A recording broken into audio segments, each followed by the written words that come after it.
I mean, the projections, I hear Pete Crow Armstrong, or audio problem for me.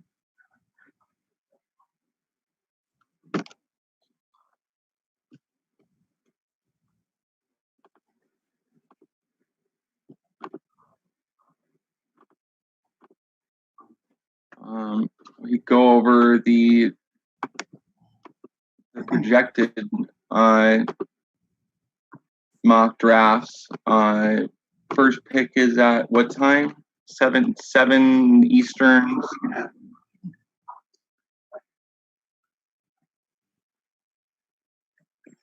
Okay. Yeah, we weren't broadcasting any audio for any of that opening stuff. Okay.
I don't think that being diabetic should be a market inefficiency. Diabetic should be a market inefficiency. Diabetic should be a.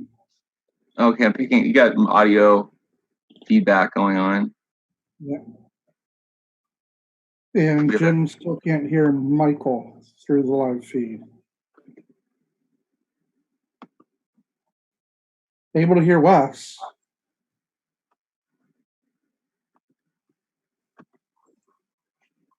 Great technical issues. Yeah, I'm not hearing you either. I am hearing Wes if I turn my volume on.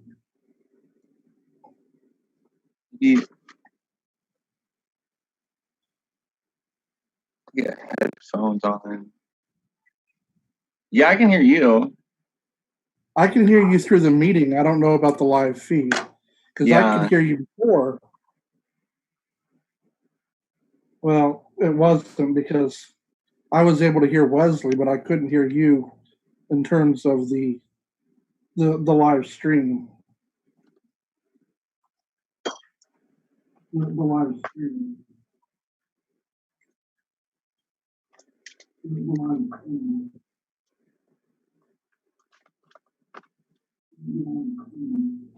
I need to run headphones.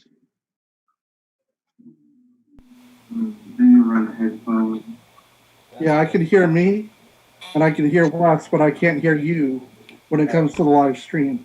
In the meeting, I can hear all three of us, no problem.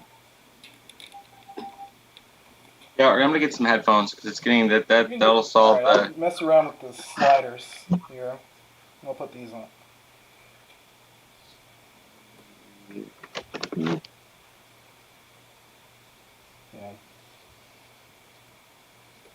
Problem must be from my end. Of course, now my mic should be capturing my own audio, so who knows? Oh, maybe that's okay. That's why. I think we should be good to go now.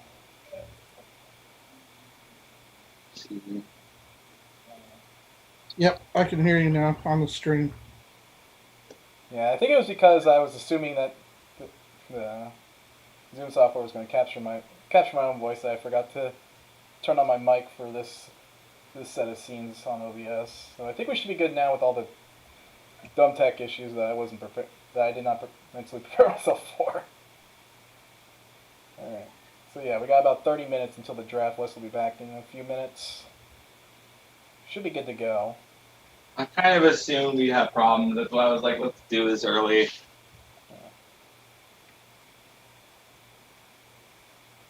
Oh, where am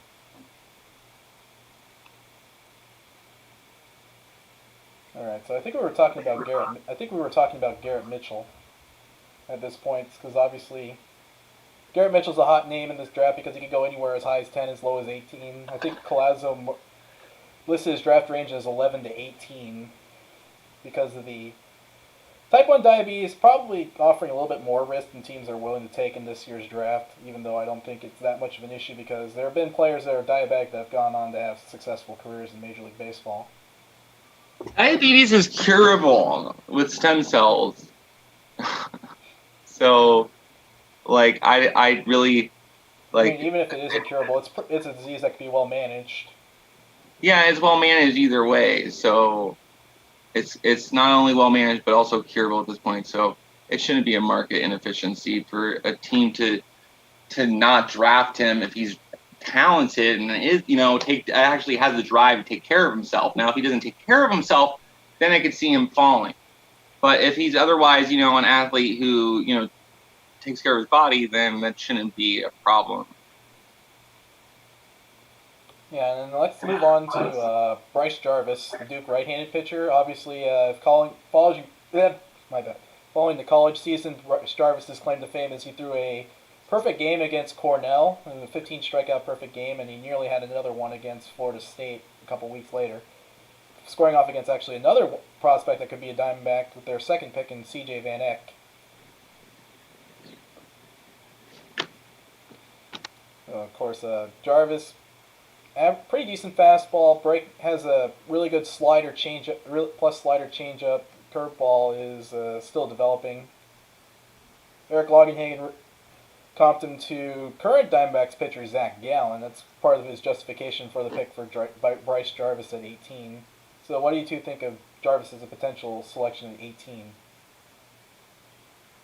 I think it's a safe bet that Jarvis will be there at 18.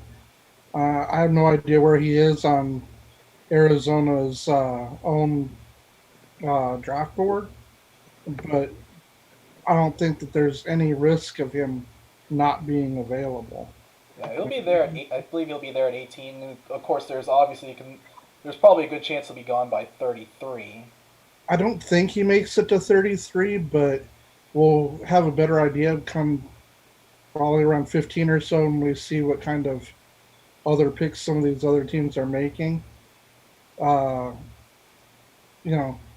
wouldn't be shocked to see him slide all the way to 25 though. Yeah, and it wouldn't be out of place. So depending on what other teams have decided to do. Bryce Jarvis at 25, I think, is where his floor is. I've seen pretty much in the last 2 weeks. I've seen him pretty much 25 to Atlanta, and if not him, 25 to Atlanta, not too much further after that. If I was going into this draft, my strategy would be to just draft whoever's the best player possible. Just period. Doesn't matter position. Take the best player.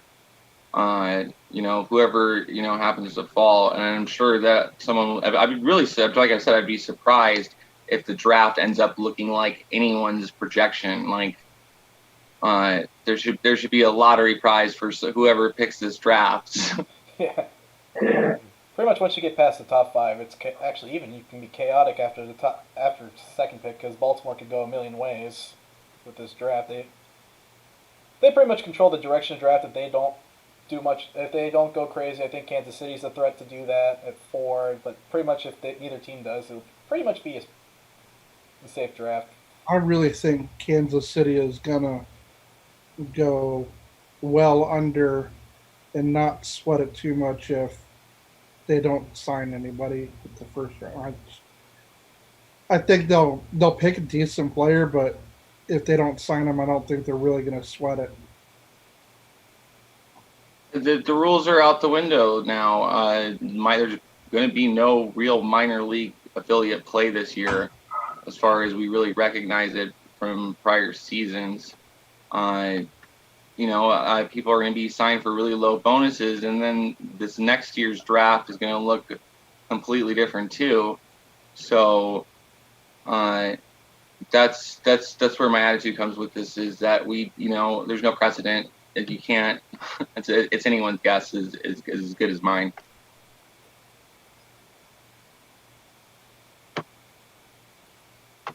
Yep, I was going to say there's a million different ways, given also the high depth of college arms coming to college rank this year. You're going to see a lot of pitchers probably come off the board early in the draft, especially in spots where the teams can go under slot, and then they just make a splash with their other pick. The Diamondbacks could be one of those teams because they have the 18th and the 33rd pick. They get to go under slot at 18, go make a splash at 33, although the top prep arms will probably be gone by 33. The top prep players will probably be gone by 33. That's the only weakness. Selecting all the way down at 18, I'm just not a fan of going under slot at that point. If you're going under slot, you're already starting to look at people that probably are second round talents, not first. Go and get somebody good with that first pick, somebody that you can really feel secure in as a pick. Yeah, that's pretty much been the strategy. Going under slot with like the top 7 picks, something like that, I can get that because there's all sorts of money to be saved, and you might get a second first round talent with the money you saved. But in this case, if we're going under slot from 18, well, how far under do we have to go to make it worthwhile? Probably another 10 to 15 picks then. Well, now you're in the second round. Go best player available. That's pretty much been the team strategy when they picked in that area. We go back to going back to 2013, I think. Braden Shipley, I think, was 15th overall pick. They took him. 2014, they took Tuki Toussaint. He wasn't pretty much signed for not much more than slot. And then going last year with Corbin Carroll. They signed Carroll for a slot at 16. I think that's kind of past history. I think they're going to go that route. What's her total bonus? I have it listed. It's $7.8 million. Pretty much is the total bonus pool. Okay. And what's her slot for the pick again? 3.48, I think, for 18, and then 33 is 2.2 million. Okay. So because the draft bonus increase has pretty much been frozen for the next 2 years, so it's the same number as last year. Mm-hmm.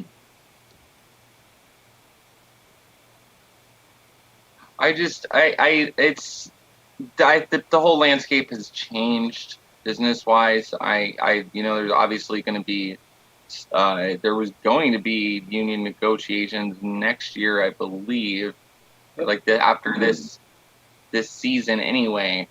And, they were already talking about contracting the minor leagues, and they pretty much have an excuse to do that now. And the teams that, a lot of teams aren't going to survive the not having any fans come, not having anyone play games. There's not really a TV market for minor league baseball. So, to me, it's really questionable what is going to happen after this season, or lack thereof. We might have a limited instructional league, I've heard, or expanded Arizona League, expanded instructional league, I think, is what's on the table this year. Yeah, I think, and they're talking about an expanded fall league as well. Expanded fall leagues in both Arizona and Florida is what they're talking about. Yeah, a parallel to the Arizona Fall League. So, really, minor league baseball is not going to be the same. I don't foresee the 10 teams playing a 10 affiliate games playing all at once like we've had in the past. Like that's gone. You're probably going to see 30 set up a 30 team setting their top 20 or so prospects in there. So here's the thing is, so what's the best strategy in drafts going forward, having a limited, because you have less chance to roll the dice on a guy that, could go either way.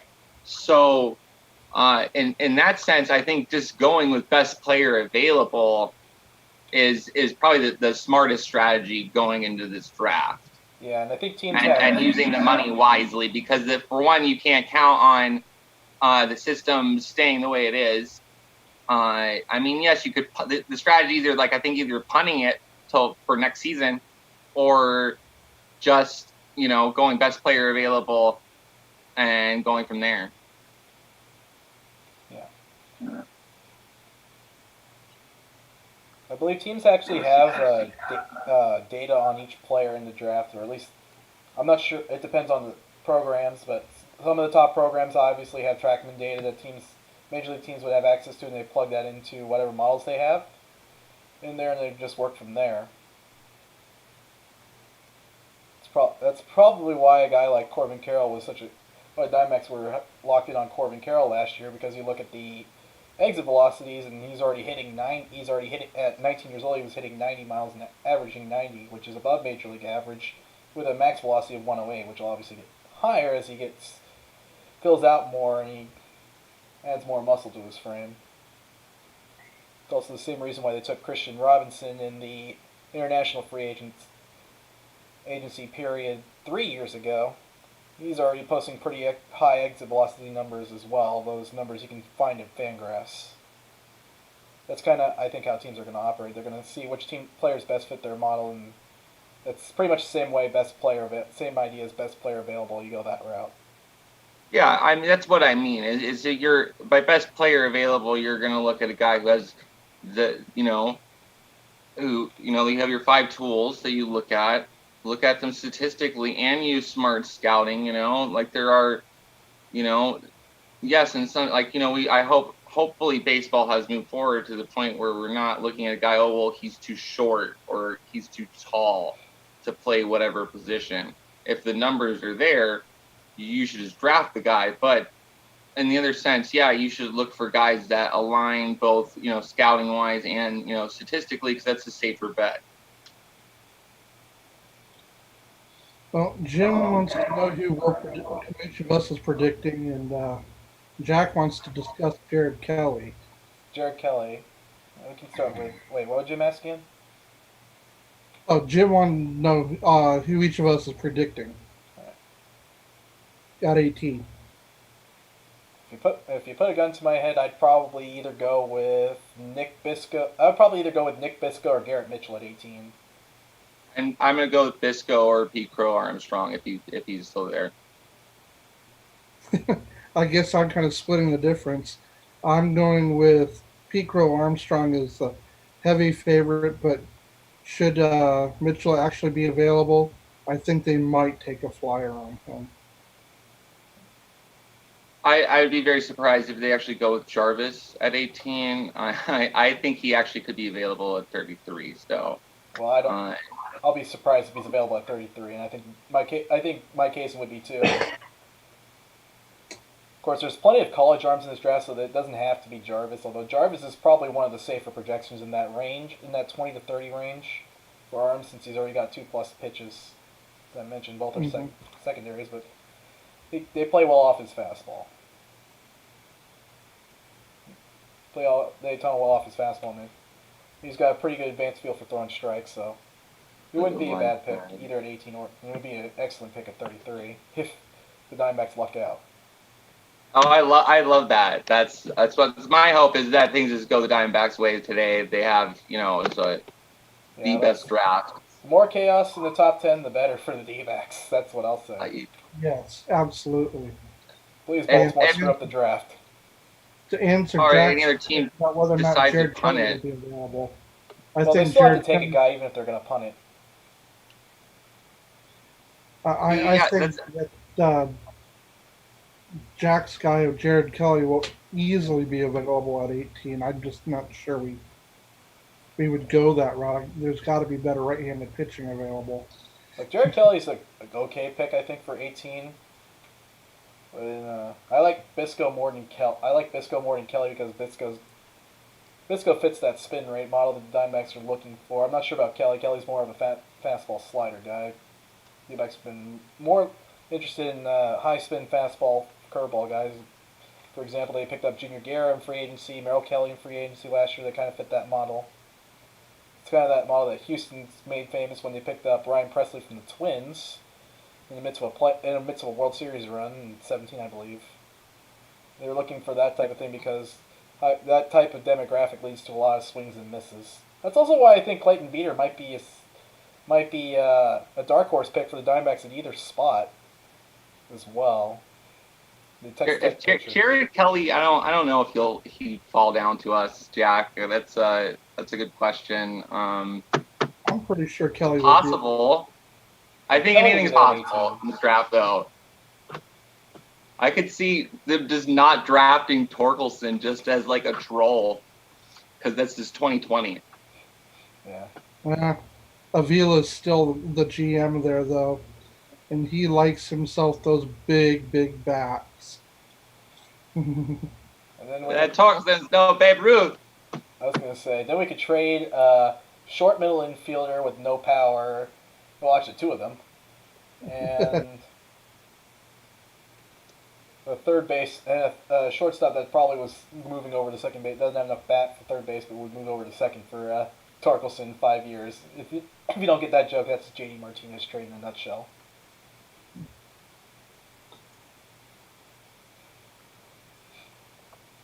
That was fun. That was a fun year. Watch him bomb the Dodgers into oblivion.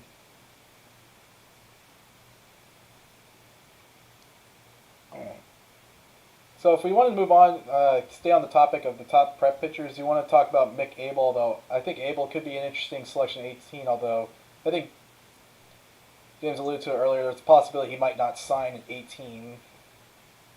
You'd have to go way under slot at 33, I think, to get him. So what do you think as a possibility? Mick Abel, the 6'5" right-hander out of Jesuit High School in Oregon. I need to look at footage. Hold on. I think if Abel doesn't go in the top 10, he can probably just get filed into the "we'll see you in 3 years" pile. I'm sure Oregon State's rooting for that. I see a lot of high schoolers going to college this year. Yeah. That's like really probably the smartest decision they can make. Well, it depends on where he's selected where.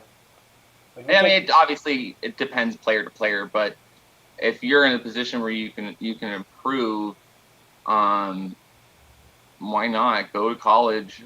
That's a good backup. That's a smart backup plan. Although in the case of Jared Kelly, I think Jared Kelly's probably going to sign, unless he falls out of the first round entirely. I think Kelly signs. Kelly signs. I think Bisco signs too. I don't think Kelly has nearly the developmental potential that somebody like Abel does. I mean, if Abel doesn't sign and he comes back in 3 years, he could, unless something happens to his arm, he could be the top pitcher. Be a top pitcher in 23. That's a good roll of the dice though for him, and is he could go to college, to go to a good program, and really significantly improve his chances. Because I'm looking at I'm looking at footage from last June. He still looks really kind of unrefined, and then looking through some more, there's definitely Abel's a projection pick. But I mean, if he can, that's a interesting bet. Yeah, you're probably looking at a $4.5 million signing bonus as the minimum. Yeah, he looks like an injury risk, honestly. So I mean, I would sign in that sense. So, but who knows?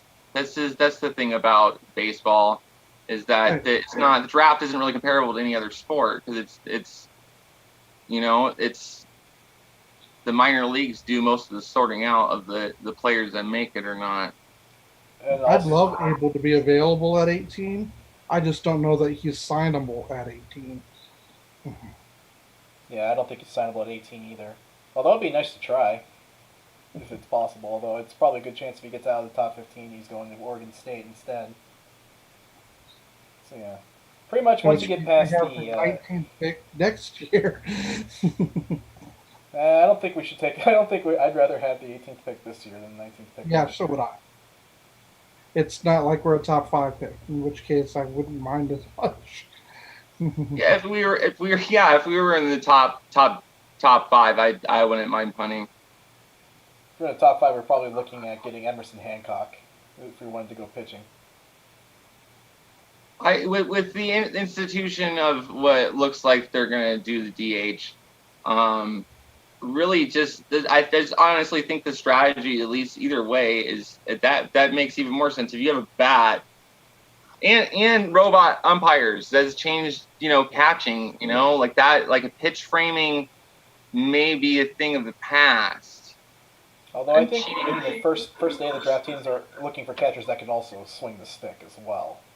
They're not looking for glove first guys. No.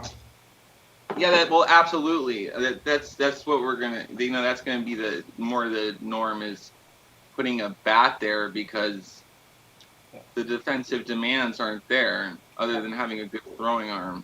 You have block pitches. You have to throw out guys. You still have to call a good game and have a good report with your pitcher, which is probably the number one trait. Absolutely. Like that's a good skill. Like that's not gonna change.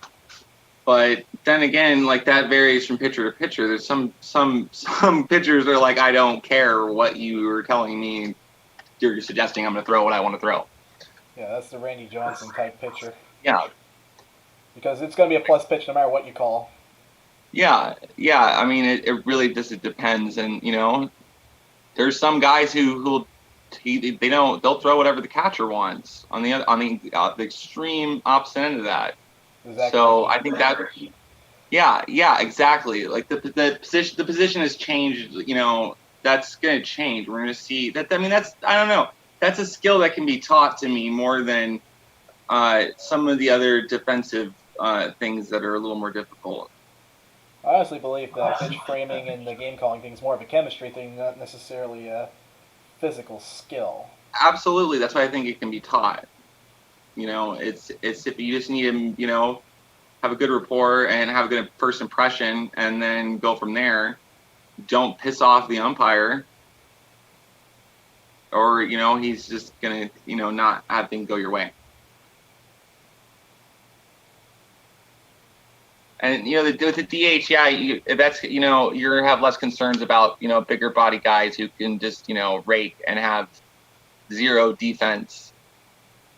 So, like, I absolutely think that that's going to be instituted at this point. So, between those two, along with this shortened draft, that's where my attitude really comes from. Of not this is unpredictable.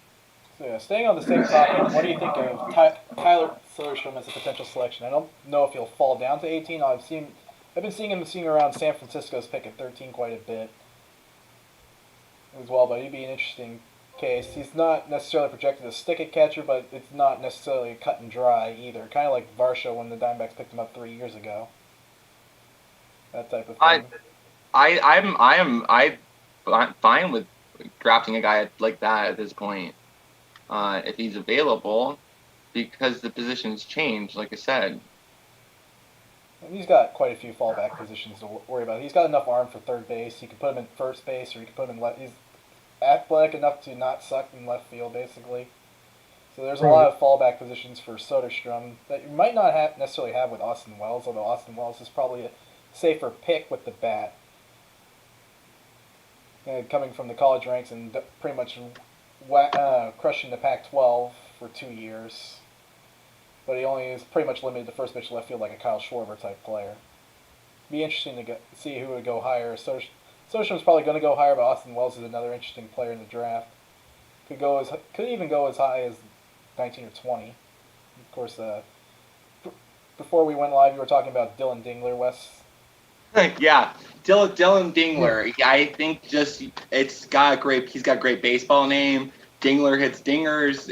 It works, and you're dumb not to roll the dice on that. He's also got pretty good shots as a defensive catcher as well. He's Yeah, improved dramatically. that's the thing. Confirm that, Actually, he looks good in the footage I've seen of him. So, Mike, yeah, draft him.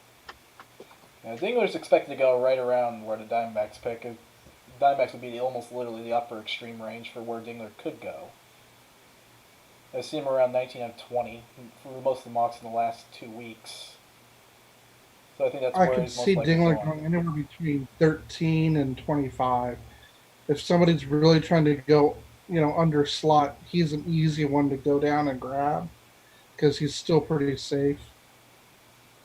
So, somebody wants to go 13, 14, 15, wants to reach down and grab him. It's not a huge stretch. I mean, he's a first round talent. Yeah, I don't really. That's why there's my random name, Dylan Dingler. Hey, it may not be so random. Yeah, I mean, it just seems to me like I've tried to do my own mock draft for this draft, and this is by far the hardest draft I've looked at to do that, even though it's just 5 rounds. Yeah, there's just a lot of uncertainty. Teams don't necessarily have a good projection. Some of the players didn't get to play this year. I forgot the interview. I think it was in The Athletic, though. I think it might have been Mike Hazen. I'm not sure which official said, but through Zoom and interviews, they say they actually have like a really good understanding of players this year. So, for the most part, stuff isn't going to improve or get worse. And players aren't necessarily sitting around. They're throwing in shorts, but they're throwing still. And I mean, you see if you go on Instagram, you see some of the players thing. You can look at Bryce Jarvis' Instagram. It shows spin rate and all that fun stuff.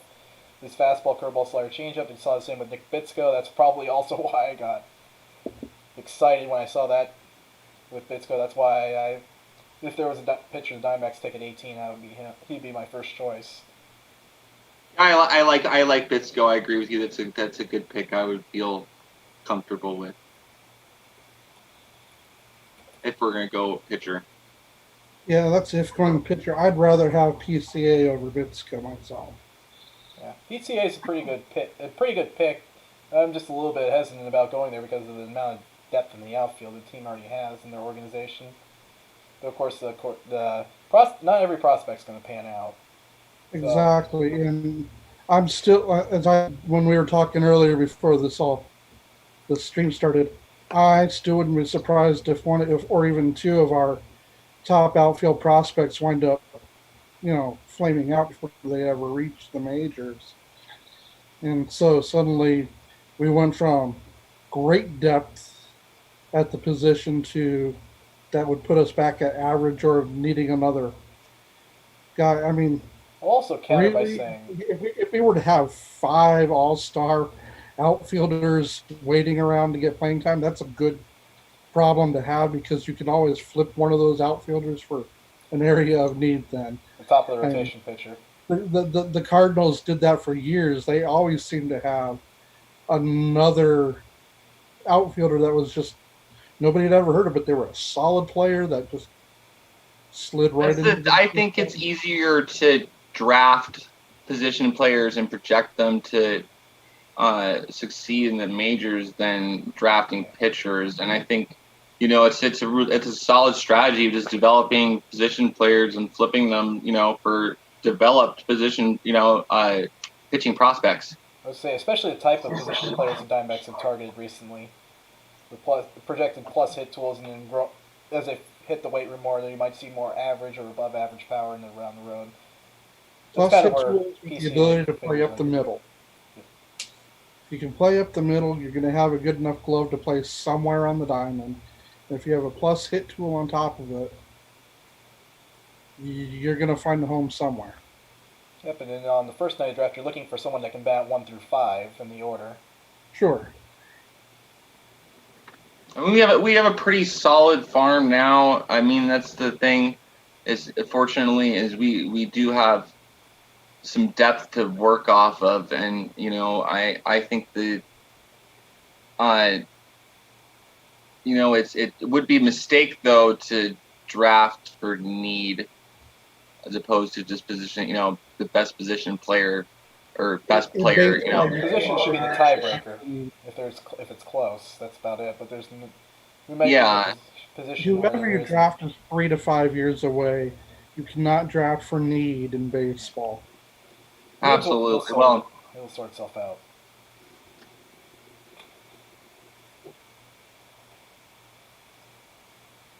Let's look at it. All right. I believe the draft is about to begin. It's 4 o'clock. I was going to say it's 4 o'clock here, so yep. The broadcast should be beginning. Oops. So we have one more pick before anything surprising happens. Yeah, Torkelson is projected to go first overall, to no one's surprise. Probably the safest If he bet. doesn't go first overall, that would be. Who is Jim betting on, like projecting for at 18? Jim. Are we talking about Jim McLennan. Snake Pit Jim. I don't think you'll get an answer from him, but you can. I want to. Come on, Jim. Put a comment in. I just want to hear your random pick at 18. Right, hold on. Oh boy. I may have to lower the bit rate a little bit. We're at 4,000. I might lower it to 35. Okay. I don't think it should create too many issues. Well, obviously we're getting a little bit of a frame coding overload. It's the only thing I was worried about tech. That was one thing I was worried about tech-wise, not being able to put it up. Might be my internet connection. I'm gonna adjust it. I'll be right back. Like another different cable on this. Yeah. If necessary, I can lower it a little bit more. Yeah, it's getting choppy. I think the lowest number we have to worry about is 2,500. I think it's possibly also because the laptop doesn't have as much, can't maintain as much processing power as a regular desktop. That's the kind of thing. But I think we'll be fine by the time any actual draft picks happen. So, see if I can find the.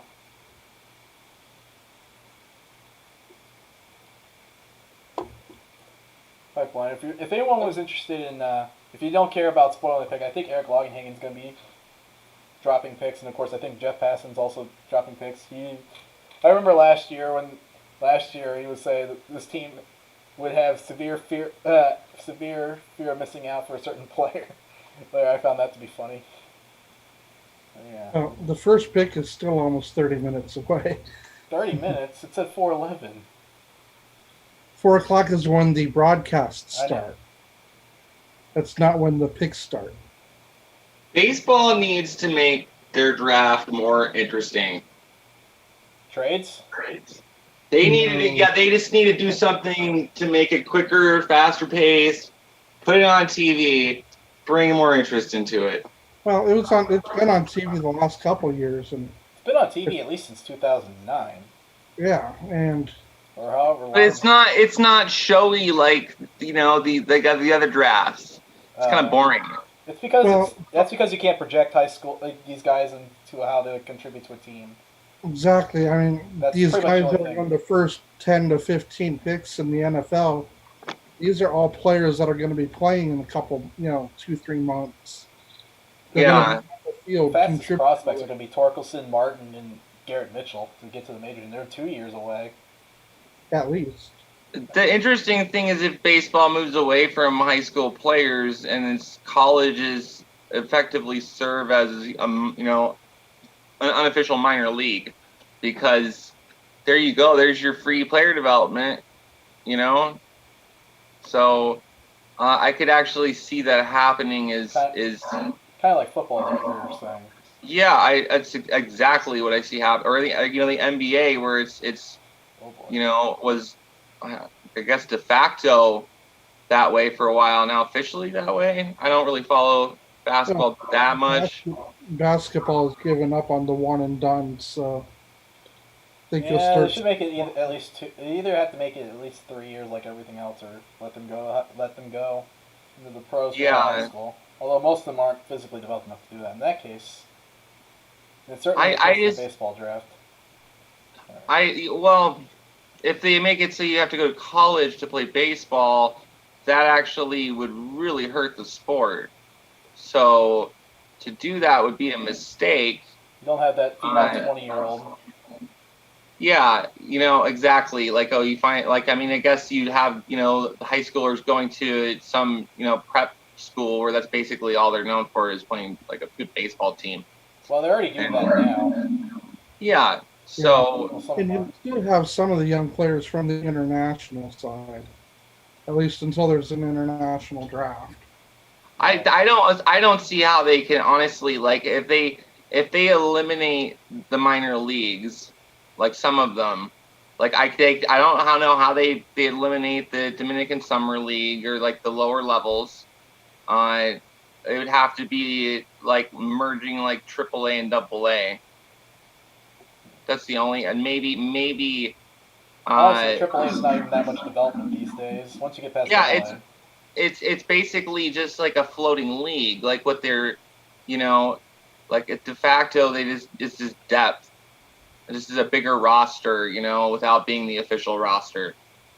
pretty much where you put the 40-man guys there on the 26. Yeah, so I could see that. I mean, like just the proposals now. I don't. It could go any way. So we'll see. We'll see what happens. What 2020 has to hold for baseball because I don't know. All right. I'm gonna try and reduce as much. I was gonna say reduce as much load on my computer as I can because I think I think my computer is about ready to revolt. All right, I'll get rid of this. DC wants a shout out. Yo, DC. DC, how are you doing? This is not good. Fit Jim. Yep. I guess that's Jim's name now. Afforded by our game to be not only allies, Wait, but who's? active in social change. I now turn the 2020 draft to the Tigers, who have the first selection. Okay, here we go. Pick number 1. Thank you, Commissioner. You know what? This is Right, we're good. Stream's back up and running. Oh, never mind. I spoke too soon. believe it or not, we've been around when Martin Luther King was assassinated in '68. I was 8 years old. And I remember the horrors and the cries of my mom and my grandmother and trying to understand it and figure it out. And as I got older, I saw Hank Aaron break Babe Ruth's record and still hear like all the cries that he had, not wanting to see him cross that barrier from racist attacks. So for me to hear baseball do this and to hear the story behind Theo Epstein and Kenny Williams and the other general managers who got together to make this happen, it's very powerful. It just feels different. And I think the reason it feels so different to so many, I've had a ton of phone calls from friends, black, white, of different nationalities, races, everything, ask me to put it all in understanding and context. And I think the biggest reason it's hit us all so strong is there's not much going on in the world of sports or in the world period outside of what's going on because of the pandemic. You think about it. There's no LeBron hitting for 30 or Steph Curry with a nasty shot. There's no Mike Trout with 3 homer games. Okay. Yeah, I'm gonna try and see where I can reduce the load because And I have a supercomputer here, but I don't have your software, so. well, it's not the software that I'm using is easy to find. If we have to go that route, if my computer's starting to crap out, the thing is we'd have to probably take about 10 minutes. We'd have to be out for 10 minutes while I sent you all the relevant stuff. Although I think the only thing extra I'd have to send you is literally the JSON file, and then just a picture if we had to go that route.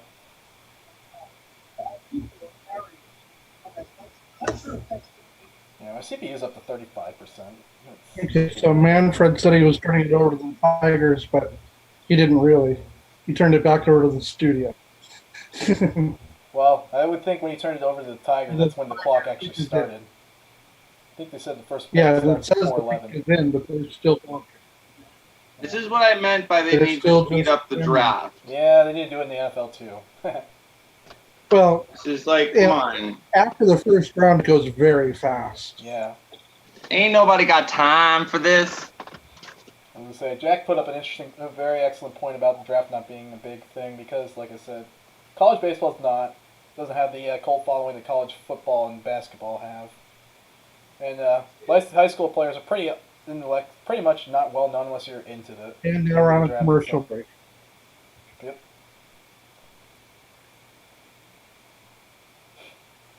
Macatex says Harold Reynolds is going to force him to switch to ESPN before Torque is taken. Alright. Let's see what you... Alright, I'm just curious. One of you want to keep a tab on Eric Longenhagen's tweets? Unless he's more I can do that. Chat. Let me see. I don't care about spoiling the other 35 picks of the draft. Yeah, let me pull him up. I'm not sure if he's gonna spoil it on Twitter or if he's gonna spoil it on his Fangraphs chat. I'm going to be on Twitter. I'll pull up both. Yeah, I'm kind of at a. I may have to close my browser. It would probably help. Are you running Chrome or Firefox? Yeah, I'm running Chrome. Oh, okay, yeah. Just closed Chrome, like straight up. That uses tons of resource on your system. All right, so I'll use my phone to double check them. So if I'm looking down, that's what I'm doing. So yeah, we know Torque is going to go 1. So the question 2 is going to be where the draft starts to go chaotic. And if you're looking at the ticker coming across, there's a lot of things that can happen. Kansas City obviously can go under slot at 4 because they can make a splash at 31, I think. I think they have 31 or 32, I think. No, 32. They would pick before Arizona. So Kansas City could throw a wrench in the Diamondbacks draft plans. And of course, the Garrett Mitchell factor could go as early as 12 as Cincinnati, I think. And Diamondbacks probably would take him at 18, I would think.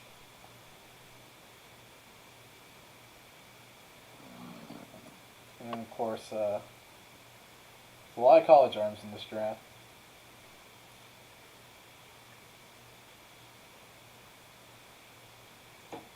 Yeah, I got all of Longhane stuff up, so.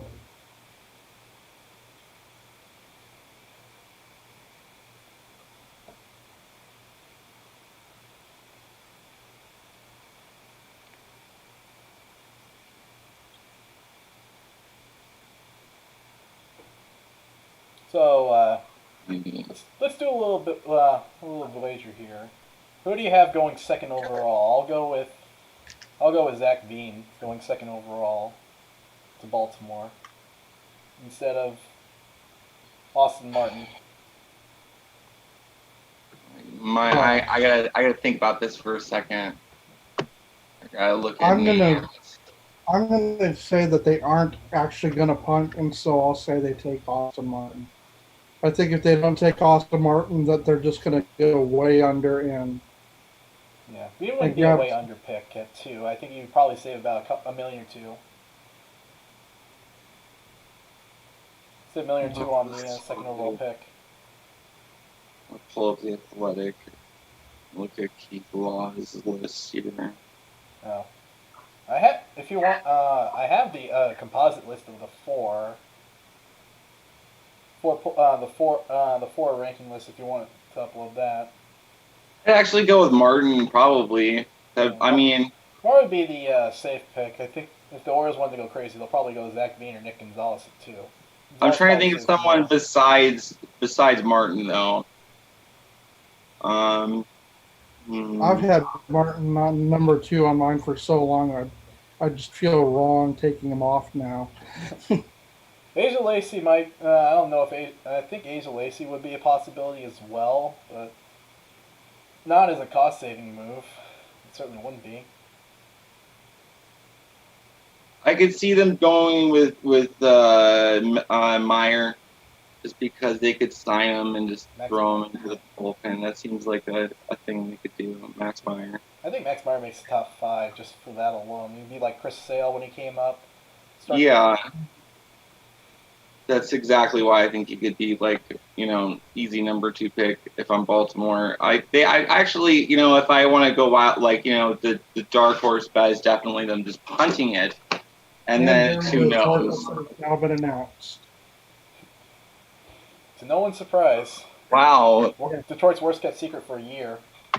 Jeez. Well, since September. So now this is where the draft really starts. Yeah. If it's Austin Martin, then the draft hasn't started yet. If it's anyone else, then it's where the fun begins. Yeah. Alright, let me do something here. Oh no, that'd be a bad idea. The other way as well. These are the things that I think is why he has become such a great hitter. And So how long before Torkelson replaces Miguel Cabrera at first base? 2 years or 3 years? 3. Yeah, I would say full-time 3 years. Especially since they have the DH, they can just play both of them.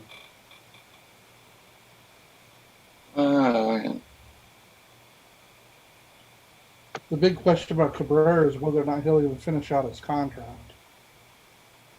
Well, Albert Pujols will finish out his contract, even though he should have retired about 3 years ago. Yeah, but Pujols hasn't had nearly the health issues. I'd say he's had worse. Pujols is just, I give him credit. He just, he's going to finish out the contract, get the money. They keep playing Donate him. a whole bunch of charity. They keep playing him, so why not? Jeez. It's not like the Angels have a first base prospect in their system to replace with anyway. They don't really. Although finding first basemen aren't hard. Just look in the 8th round.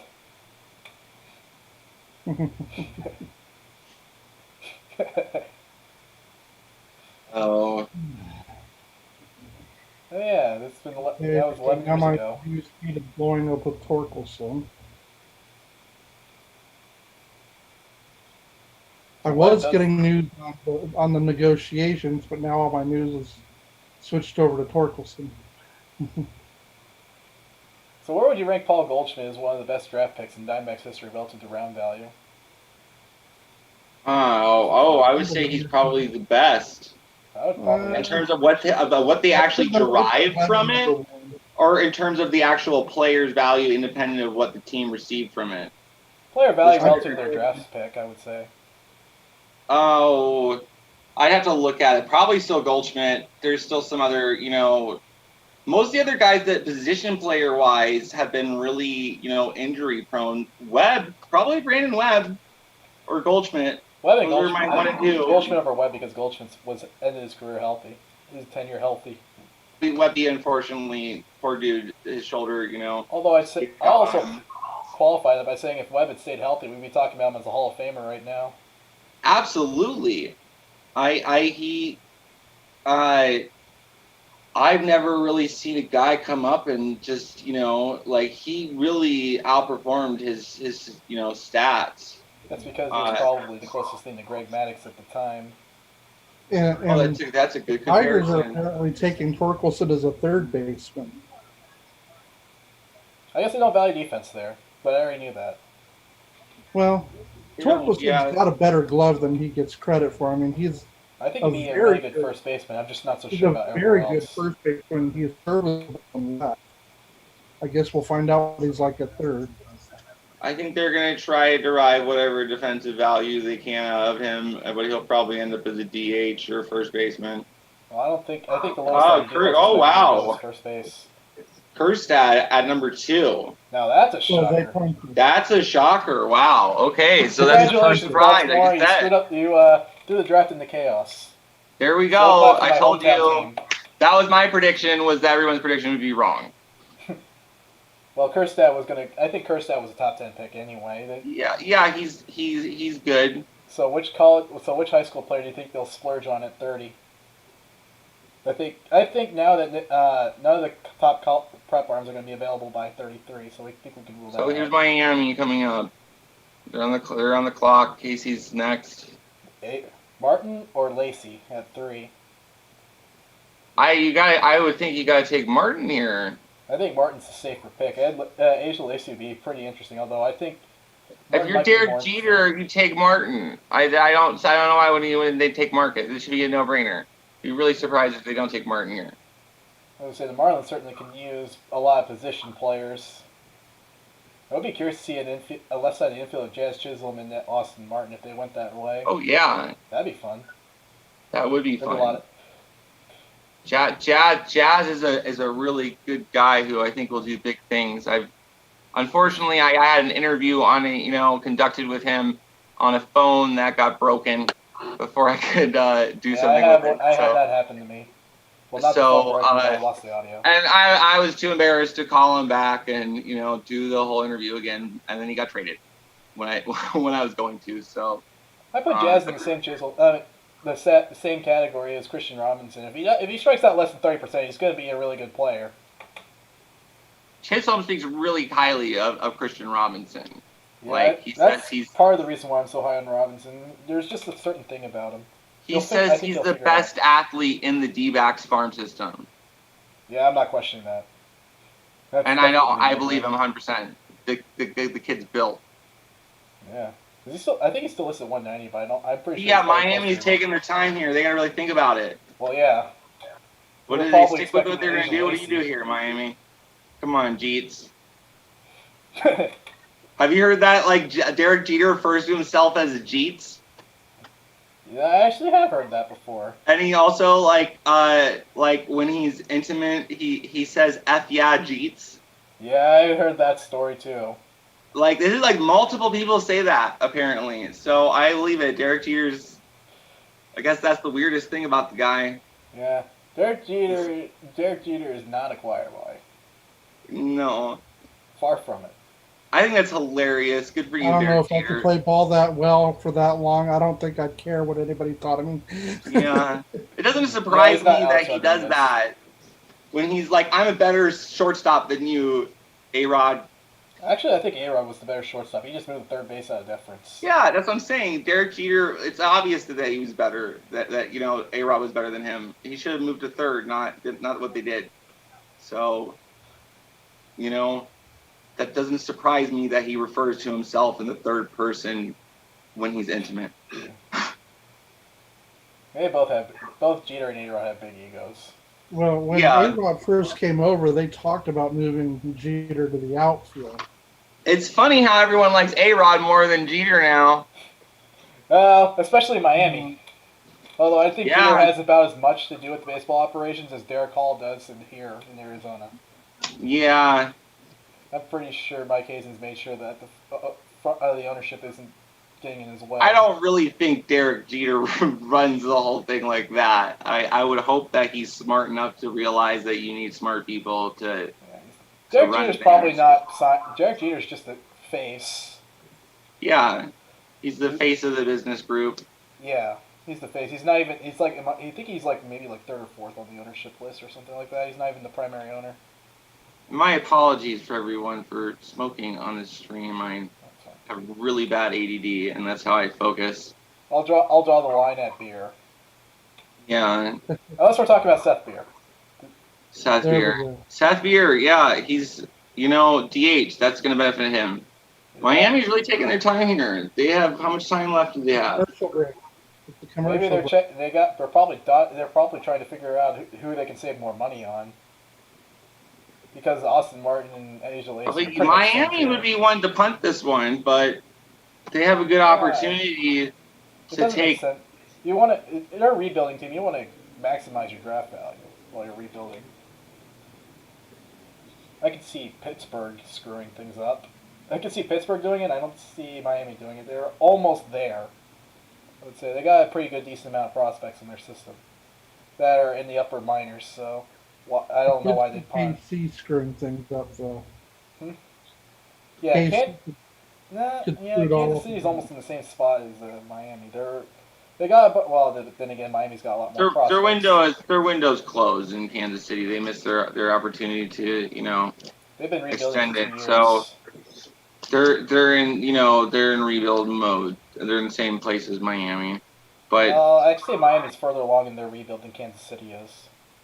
yeah, so that's what I'm saying. Like Miami's actually developed a really nice farm system now. Yep. But they're where Miami was a few years ago. Speaking of Miami farm system, while we're waiting for the third pick, you want to talk about the Chisholm for Gallen trade and what you think will happen? I think it was just an opportunity cost kind of deal, like to get Gallen. That was like, Yeah. They're like, okay. It's I guess they like the Shelby Miller deal because you're trading. Absolutely. For one prospect for another. I will say one thing about Jazz is that he has I've heard that he has people say that he has a big ego. I didn't think that he has a big. I didn't think that he had a big ego when I interviewed him. He was very, very polite and cordial, and answered all my questions. And he was like, "Hey, what's up, man? How's it going?" We shot. He's an extrovert. Talked about whatever for a bit. I had tons of usable material, and I learned a lot about him. I learned a lot about just his perspective of the farm system. He actually, I honestly think opportunity cost from the team's perspective than any kind of personality thing. Yeah, and also they had Perdomo, who's probably only half a year behind him, and they figured, okay, yeah, that's enough. That's what I'm saying is that we had the depth besides it. If it was just Chisholm at the position, that would be one thing. But there's other guys. We had the opportunity to build on our pitching depth. Okay, so they had Max Meyer at number 4. 4? I thought they were at 3. They were. Or number 3. Number 3 to Miami. And then number 4. So they go, Miami with Max Mayer. Meyer. On the clock.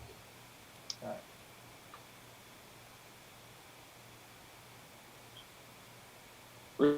Max Meyer at number 3. All right, okay. That's not much of a stretch. I had him going 5. Yeah, that's what I was saying. I was saying Baltimore even doing that. So not a stretch at all for him to go at number 3. You got the updated tracker now. The updated ticker at the bottom. Tell you who went where. Yeah, I'm gonna pull that up myself. So what do you think of the trade? What's your take on it, guys? Obviously now you know my take on it. I don't think it was an opportunity cost kind of thing.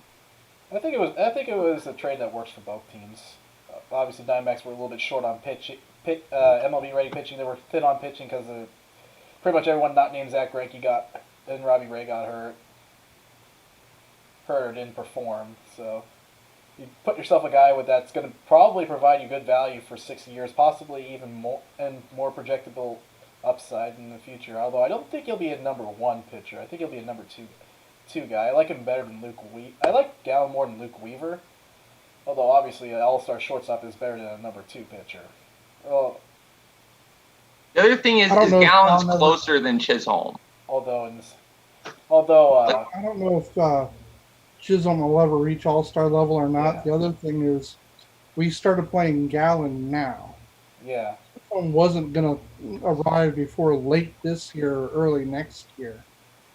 Yeah, they traded the time when who knows. We had 6 years of control. We just brought it forward by 2 years. It's a That's exactly what I was going to say, James, is we just moved that time forward. So that's a smart trade. I really like. Actually, I like the trade, even though I hated to see the guy traded. Yeah, you can definitely take that one. But I think it'll be a win, honestly, for the team. It's trading upside for security. I think it's trading a little bit of upside for a little bit more security, especially in a window where the team is at least a wild card contender. And Zach Gallen pitched really well down the stretch and kept the team afloat after they picked him up. So it'll be interesting. I think it'll be an interesting trade to review in 5 years. I think it's a trade where both teams are going to be happy with the result. Asa Lacy to KC. Well, they're not punting. Nope. I think that pick sounds a lot like there was some cheering in the draft room probably. Like, what? He fell? Awesome. Yeah. I could probably hear the standing ovation coming from Kauffman Stadium right now. Oh, okay. Or wherever Dayton Moore lives. Okay. AC. Dayton Moore's Okay. house. Yeah, that's All right, Toronto. Do you think Zach Bean goes here? Yeah, probably. The only you surprised? So is anyone surprised Austin Martin could potentially slide out of the top 5? I am. I am. I'm really surprised. Yep. You said it best, Wes. Expect the unexpected. I was a little bit surprised that Austin Martin didn't go number 3, but Yeah, the third pick was more surprising than the second one. I mean, we kind of half expect Baltimore to do something like this. So yeah, the Miami doing it also. Well, Miami didn't reach as much, I think, compared to the projections. So it'll be interesting to see if Austin Martin slide stops at 5 or if he ends up sliding to Seattle at 6. I don't think Seattle's going to punt the draft. no, that's not. Seattle like tries and just fails. Like they're like Yeah, kind of yeah, Seattle tries and fails is probably the best description of their franchise since 2001. My apologies to Mariner fans. No, I mean, yeah, our what's it called? SB Nation has a video series Dorktown on it's like a 4-part series. It's really good. I'd highly recommend it if you haven't watched it. They also did it's on YouTube. They also did one on the Marlins, who somehow won 2 World Series titles. Yeah, my first memory of baseball is actually Craig Counsell's whole deal in '97 with the Marlins, and I actually was really annoyed that I couldn't watch cartoons. It was after school, and I was like, "What is this? What is this?" Yeah, you were just watching your future favorite player. I know, right? That's the weird thing. I was like, kind of weirded me out, and then like I actually, if no one like I bet on baseball and somehow lucked my way into making money, and I was like, hey, that was really dumb. So maybe I should learn about baseball, and then here we are now. Yep, Fangraphs is a good site if you're wanting to do fantasy. Oh yeah. Some of the best prospect sites are pretty much based off of fantasy baseball. I don't have the attention span, honestly, to play fantasy baseball. I should like take it up as a hobby, as something to do, but I already like garden and like I play music now, and I have all kinds of other things going on. So yeah, I used to play fantasy football, but then it just got too boring for me because it took too much of my life, I guess, is what it was. Yeah, it's really time consuming, to be honest. Alright, so do we have any knowledge on who went 5th overall, or are we still waiting on that? Because obviously we're waiting, yeah. Still waiting on 5. There's a lot if they don't take Martin, then you gotta believe that Seattle will. If they don't take Martin, but they take who else? Also, they can look at Zach Bean or Emerson Hancock, possibly. And his destination point to go. Although Austin Martin's obviously probably what most people would consider the best player on the board. Especially since Seattle isn't necessarily strong enough the middle players at the Major League level. Yeah. But they do have a couple of really good outfield prospects in Kalenic and Rodriguez. At this point, Austin Martin is best player available. Why wouldn't you take him? Yeah, if he gets out of the top 10, that would be like a huge surprise. Austin Martin, number 5. I'm calling Sports 6. He went number 5. Yep. Okay. Austin Martin's probably wondering what happened.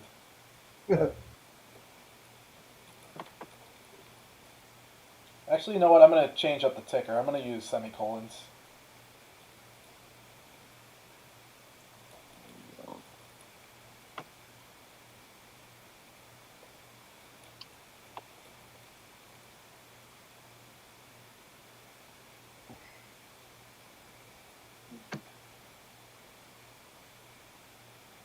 Alright, so top 5 we have Torkelson, Kerstad, Meyer, Lacey, and Austin Martin. So obviously, The only surprise really is Kerstad going into the top 5, although he was going to go top 10 anyway. But Baltimore's definitely trying to save money. Yeah. I was going to say, this is where I think the draft is going to start to... This is probably where the draft is going to start deviating quite a bit. I've got Veen going next. You got Veen to Seattle. I think they go Emerson Hancock at 6. Although I wouldn't mind to see an outfield of Kalenic, Rodriguez, and Veen. That'd be cool. That'd be cool for Mariners fans to dream about. I don't know why mine is not updating. And of course, 5 picks in all college players as well.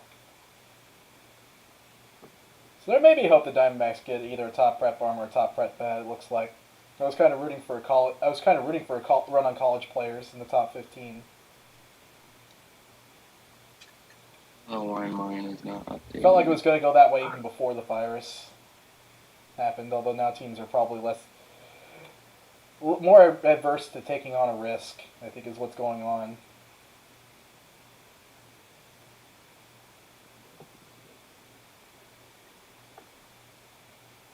We're looking at... Oh, mine's not updating.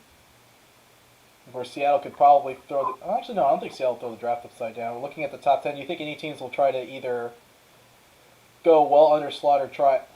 See any teams in the top 10 going well under slot? I could see Pittsburgh going for it at 7. Maybe San Diego and Colorado at 8 and 9. So yeah, like I said, after Seattle, I think the draft gets interesting. Well, I got it going down Veen, Hancock, Gonzalez from here. I'm going to go Hancock, Veen, Gonzalez in my projections. I'm pretty sure, if Gonzalez goes to the Rockies, he certainly has experience hitting in high elevation. Yes, he does. It would probably also be their best second baseman. Well, they got decent production on McMahon last year. And they got Brendan Rodgers coming, so... I was say, I felt like Brendan Rodgers has been coming for the last 2 years, but he hasn't established himself yet. Well, this is a lost season. I think he would have probably... I think he had a chance to break camp as their second baseman, maybe. Yeah, the problem was the way this year fizzled out because of the pandemic. This would have been Brendan Rodgers' year to, like, really, set his mark. And this is the funny thing. I think the Rockies need more bats than pitchers, even though, obviously, look at the service stats. Pitching at Coors Field is a challenge. But I think part of the reason why they've stumbled the last couple of years is their offense is well below average, if you park adjust it. And you were right, Mike. Yeah, I just didn't feel outfielder for Seattle at 6. They already had 2 high upside outfielders in their system. And they don't have much pitching. My boy in Seattle just hit me up. And, yeah, they're going Emerson Hancock. All right, I'm going to update the tracker to say Emerson Hancock. The ticker that. It's finally updating. Very odd.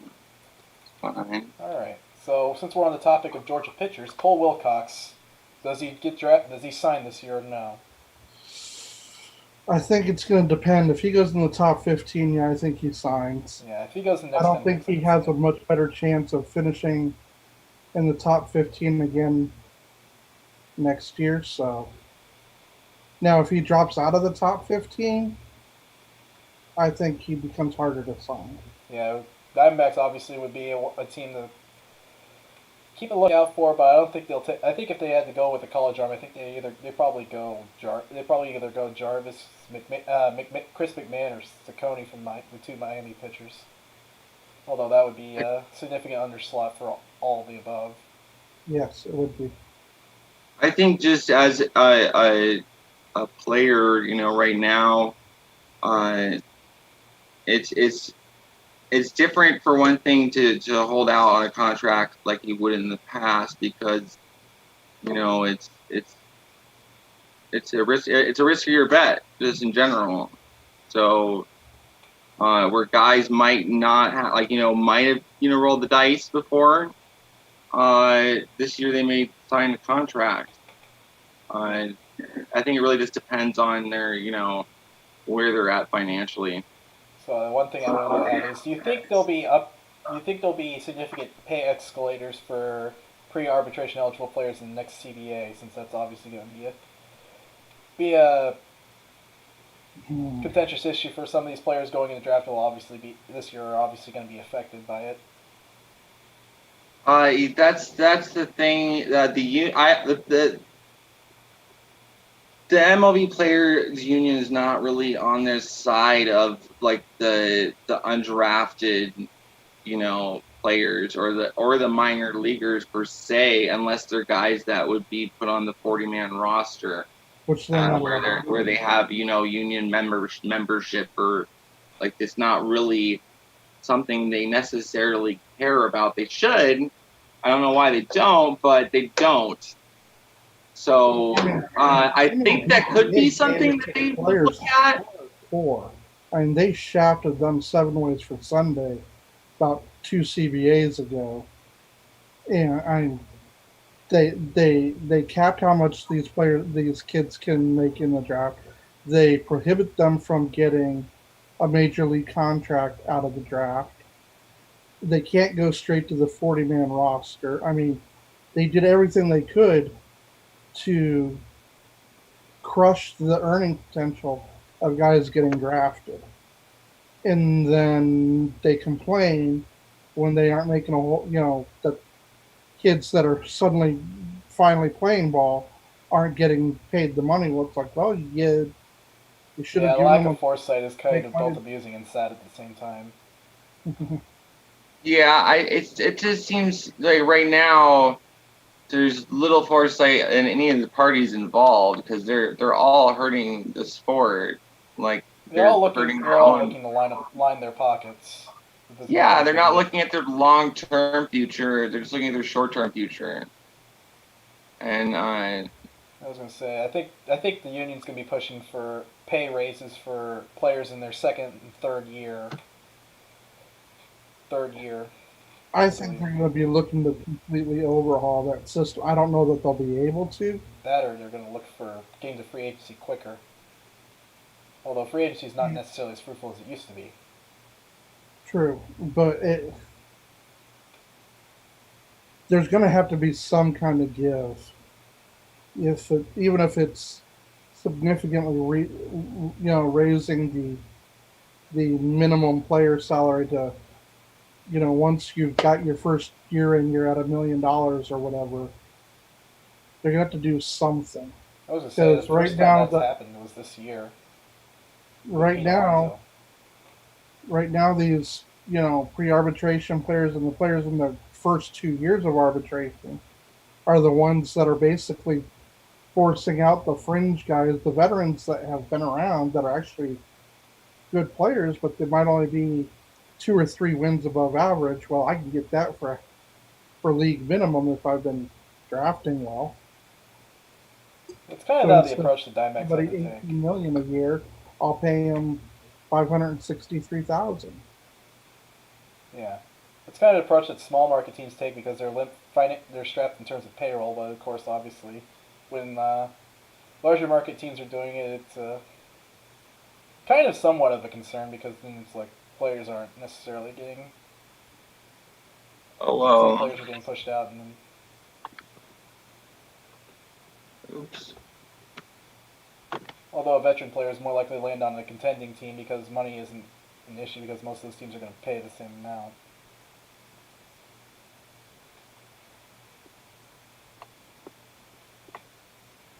Seattle taking their pick yet? Yeah, they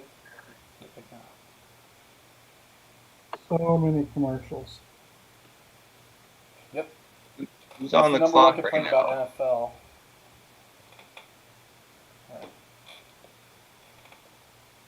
It's just that's their biggest complaint about the draft, is that it takes forever. Yeah, the pacing is definitely a thing. Although I also want to, the teams are making a lot of phone calls. Yeah. With Austin Martin off the board, there's a million routes that Seattle could go. Oh wait, no, not Seattle. We're at 7, I think. Toronto's on the board. No, Toronto went at 5, I think. Oh wait. Toronto took Austin Martin. Yep, Okay. Austin Martin to Toronto, and then Emerson Hancock to the Mariners at 6. Or at least that's what Okay. it's saying. Okay, so it's Pittsburgh's on the board then. Yep, Pittsburgh's the team I would watch for in terms of punting the draft. I don't think Baltimore necessarily punted on the draft. They just took someone in the top. They just took someone that was going to go top 10 to save probably a couple $1 million. Yeah, Pittsburgh has the cheapest ownership by far, so wouldn't it be surprising? They run it like a business, not really like a baseball business. You know, they run it to make money, not to have a successful team. Considering the fact that they pretty much inherited a team that had a chance to be successful, I mean, they had that 3-year run in the playoffs. Yeah. That was a 3-year run where the Central Division was pretty stacked, and I think the Pirates never got a home playoff game, I think, or I don't know. They made the Division Series once. But yeah. That Division Central was pretty stacked, 13 through 15, because you had Chicago, and Pittsburgh was good, and then you also had St. Louis, St. Louis rarely ever finishes below 5. Actually, when was the last time they finished below 500? I was just looking at that the other day. Yeah, the Cardinals probably are one of the better run franchises in the league. Oh, the Cardinals are amazing. I mean, about once out of every 10 years do they finish under 500. Yeah, by being at 500 or above, they keep themselves in the hunt into September, when one hot streak can make all the difference. Yeah. We've had some pretty good years in the last decade, that's for sure. I think they were a pretty good team last year, but they ran into a buzzsaw.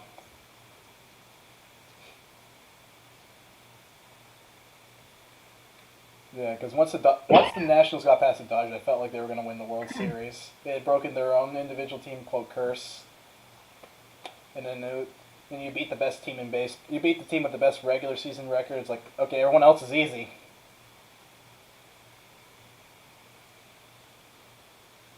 And extra innings in an elimination game. That was pretty crazy how the Nationals almost seemed invincible in elimination situations. Apparently, this is the first time ever that the draft has started with 6 college players. Yeah, I think that you can blame that to COVID. I think Bean would have been I think Bean would have gone higher. I still hope that Seattle Mariners don't regret passing on Bean. Yeah. Well, they had two really good outfield prospects in both Plenick and Julio Rodriguez. So they probably thought that Ed and Austin Martin wasn't flagging on that. Okay, just close all that. It kind of felt like throwing out this entire draft season. It was either going to be Mick Abel or a college pitcher with Seattle at 6. Or at least that's how I felt. Take a local prep arm in Abel, or you go you probably go Hancock or Detmers. Detmers will be an interesting pick. I think Detmers could go as early as 7. Most mocks have him going 8.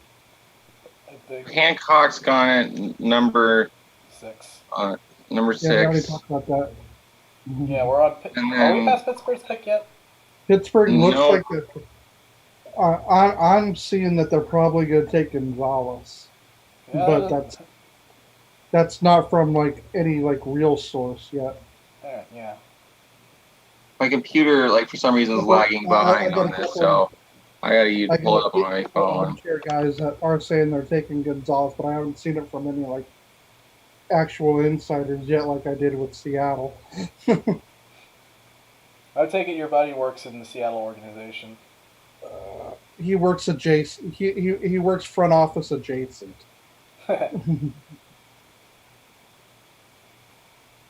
If there's a team in baseball that comes anywhere close to the Diamondbacks in terms of how much I like follow them and have connections, it's the Mariners. I've got quite a few.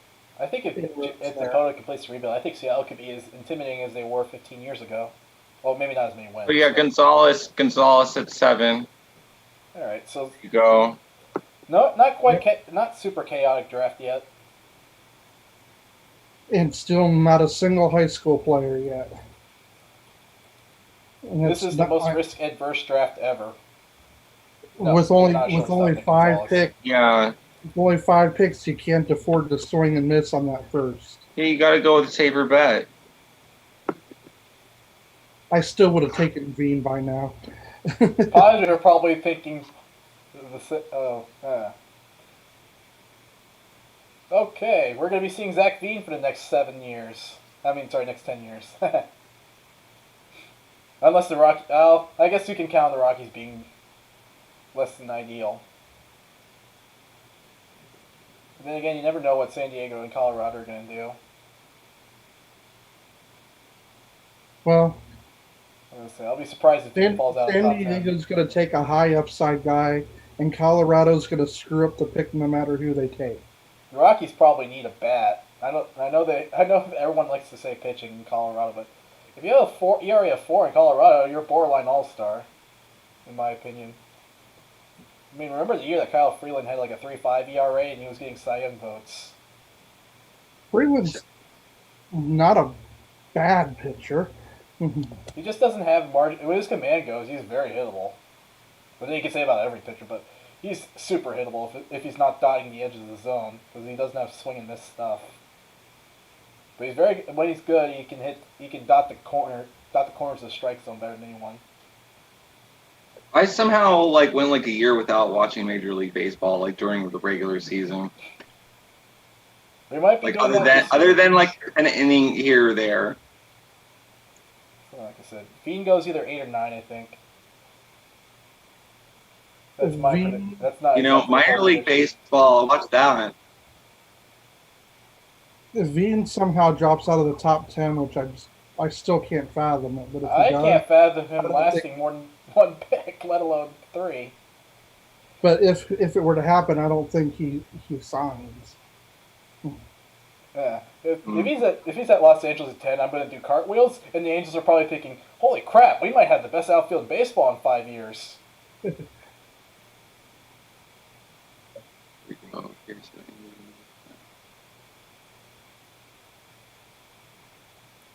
Because having the best if you're going to be the best at something, have the best.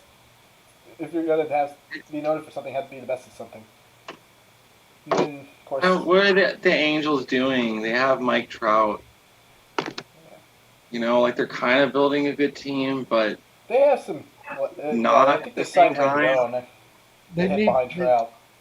They need pitching. Yeah, I was going to say they signed Rendon. They're starting to build a good team. Upton is very underrated in my opinion.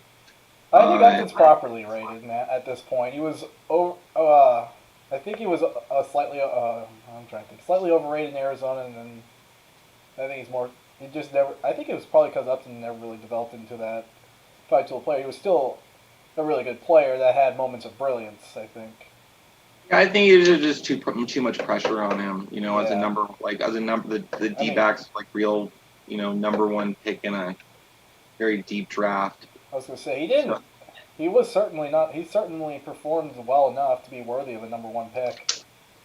Yeah, I think he probably just, there's too much pressure on himself, if anything. Yeah, I think he's mellowed out. To perform. I think he's mellowed out over the years. Yeah, I think you're right. He's properly rated now, but yeah, he seems to be. He's basically a 3-WAR position was bad at this point. What did he do last year? Let's pull that up here. Well, I think he was injured most of last year. Obviously, the last time I watched Justin Upton play, Gerard Dyson robbed him of a grand slam. That was Gerard Dyson couldn't hit, but man, he could glove better than anyone. He was probably one of the best defenders I've seen in the outfield. Here. He casually robbed Upton a grand slam, and Upton's like, ah. How? Gerard Dyson, he stole 3 home runs prior to that. That was really stole 5 home runs. So it didn't matter that he hit 220. He saved 15 runs with his glove. Let's see, where is he at? Where is he at? I guess last year. Dyson's just Oh, one okay. of those guys that has to find a way to stay healthy, though. Yeah. Last year was Upton's first year with a below average WRC plus. Really? Oh, you can blame that on injury. So he had like a 123 in 2018, 137. Yeah, expect him to bounce back. I don't think Upton is a bad. I don't think Upton's physically regressed yet. He's not that old.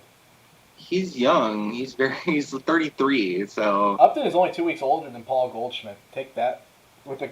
oh yeah, he's So let 32. that He sunk doesn't. in. He He's doesn't younger turn. than David Peralta. This is Upton's 32 season, but I think that was actually a really good pick. It's certainly better than Alex Gordon, which I don't think the Royals regret taking Alex Gordon though. Nope, not a bit. Especially since he's going to be a lifer for them. Oh yeah. I mean, I'm not to knock him too much, but Yeah, the 05 draft might be one of the greatest first rounds of all time. When all is Looks said like and Padres are done. taking Hassel. Robert Hassel III. Padres picking Hassel. That's not a surprise. So he's the first Yep. high schooler taken. And it means Veen still hasn't been taken. When I was at the Perfect Game Showcase, I didn't take note of Hassel's outfielding skills. what is up with All right, Rockies, screw this pick up. Whoever they take, it's going to be the wrong pick. Unless they take Austin Hendrick or Zach Veen. No, see, if they take Zach Veen, it's just going to curse Veen's career. Something's going to happen. I forgot, playing outfield, of course, is pretty demanding too, physically. And also playing at high elevation. Yeah, the Rockies have it worse than the Broncos do when it comes to playing at high elevation.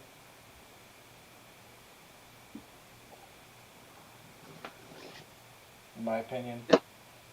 Denver's climate is really it's drier. It's drier than I expected. The elevation is a factor, but at this point, really the problem with Denver and is the stadium. The stadium has too big of an outfield, so they're still If you shrink the outfield, then there'll be more home runs there. Yeah, that's but the thing now is that with the humidor, it's compensates It for doesn't make enough of a where we're at. difference.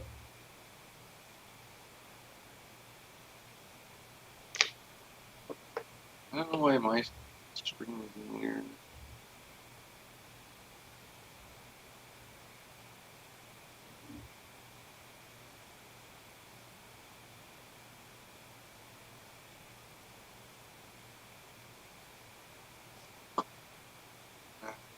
Yeah, I'd have to say that Veen is clearly the best player available on the board at this point.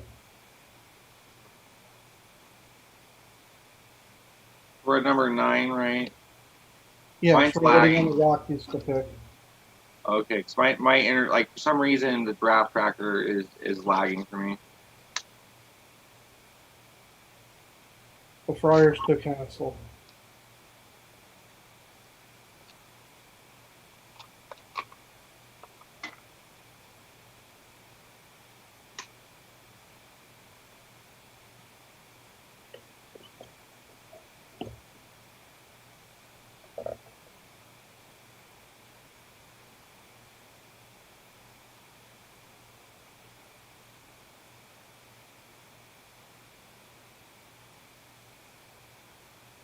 Jeez, baseball. They need to figure out a process to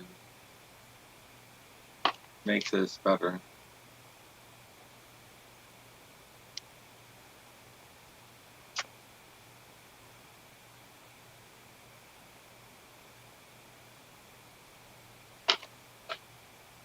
Hassle to the Padres. That's that.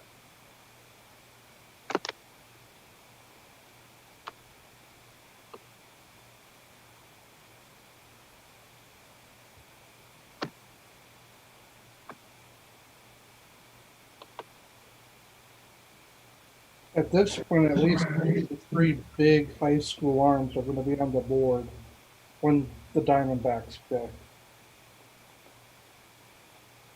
They're absolutely. That's a good point, James. Is that there's going to be lots of high schoolers still on the board at that point. It seems like people are leaning college and safer picks. So far. Really, the real surprise is Baltimore, of course. Michael predicted that. This makes me wonder if they're taking number 30. Yeah, I did not see him going that high. That's really, really a big surprise. And Martin falling down to number 5, that's kind of a little bit surprising. And Meyer like I said, it's been surprises throughout the draft so far. So, I didn't predict anything.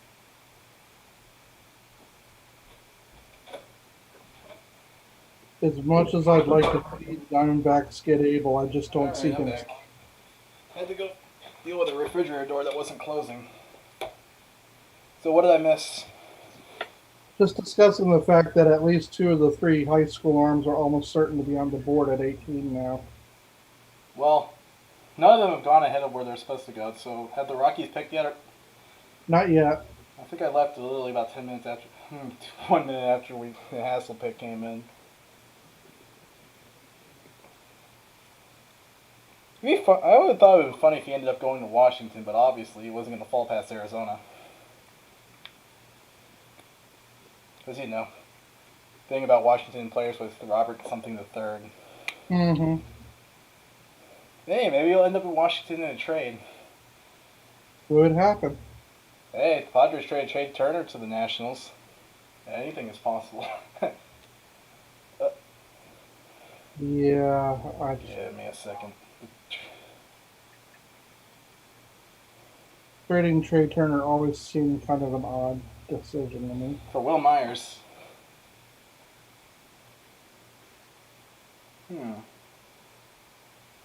By the way, the ticker's cut off, so I'll probably just take out the competitive balance A round. In there. Okay, there's Bean at number 9. Alright, the slide is over. Alright, I'm just going to do first round.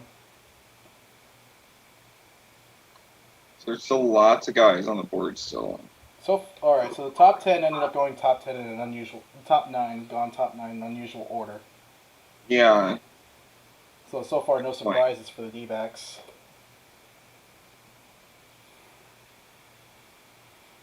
You know what? Bean didn't.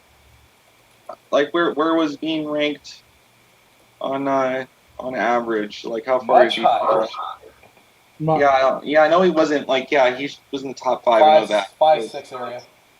Okay, so he dropped down 4 spots, 3 or 4 spots. Okay. Yeah, in a draft year, that teams are more risk adverse because of the virus. Well, if you eliminate some of the lower levels of the minor leagues, I've seen some proposals, then where's the room for these super young guys? You send them overseas. Well, those prospects are going to get pretty much everyone that's going to get taken in the first night of the draft is going to get every opportunity to fail before teams move on. Oh yeah. It's the guys that are drafted day 2 and day 3 that are going to get screwed. Or later.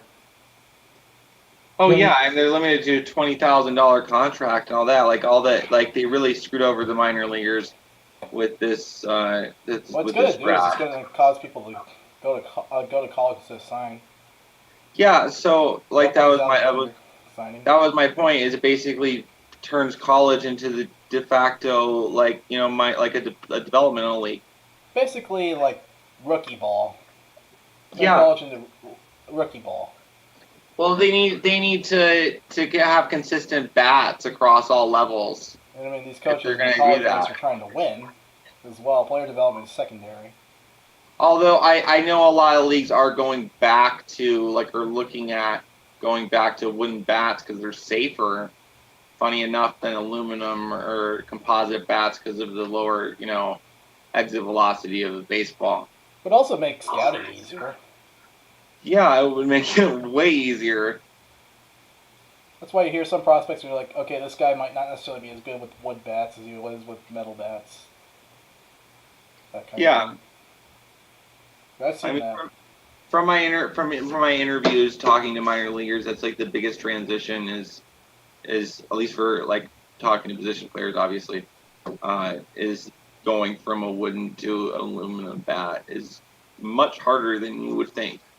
Yeah, that's why I think a lot of scouting is done during the summer. Oh, absolutely. And that's why the Cape Cod League has so much reference. You see the showcases, like the Perfect Game Showcase that Jack and I were at in June, I think. Be interesting. I don't know if I can find. Well, if we get to a next commercial break, I might go get my notes. Although my notes are pretty scattered shot, there's nothing really to derive from it. But, yeah, I'll laugh if we get Jared Kelly. Because you know what? I'll tell you what I wrote for Jared Kelly. He needs to work on control. Because he was throwing 97 and it was all over the map when I first saw him. Yeah, I saw that. He can throw heat. Certainly. I don't know where it's gonna go. It might be a straight. They said that his control and his breaking ball have improved. Breaking ball improved. Possibility of 3+ pitches, I think, would be the reason I consider him at 18. And there's not a lot of physical projection, so it's just playing him against competition at that point. Same thing with Bisco, obviously. It's not about projection, it's just seeing how they do against competition at that point to see if they're ready. Yeah.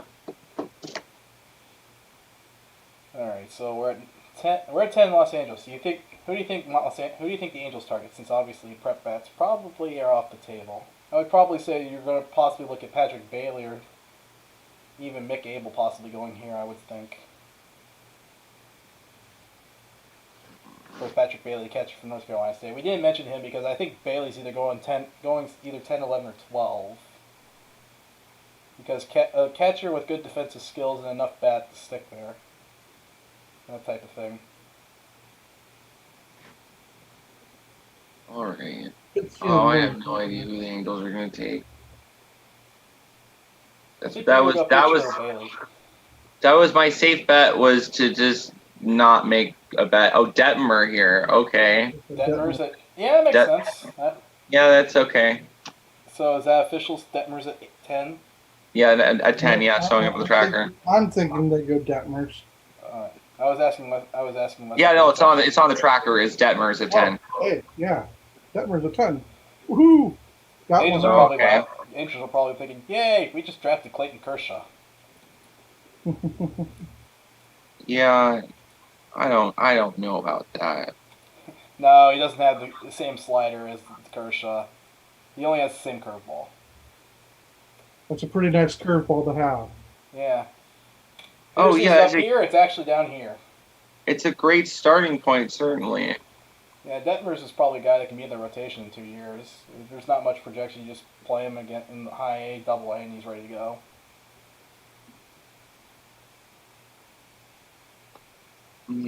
Although if his fastball gains any more velocity, he might be Kershaw. Although he's not 21. It's 21, so it's certainly, that's certainly impossible. Of course, Clayton Kershaw is also 6'4". Detmer's is 6'2". Yeah.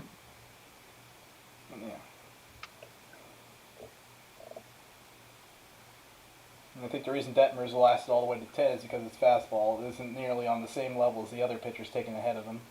No. Oh, okay, so. Like I said, the top 10 guys went top 10. So far, in terms of Diamondbacks, no real surprise picks yet. Yeah, just the order is weird. The order is weird, except a couple picks make sense. Like Hassel, I had Hassel going to the Padres.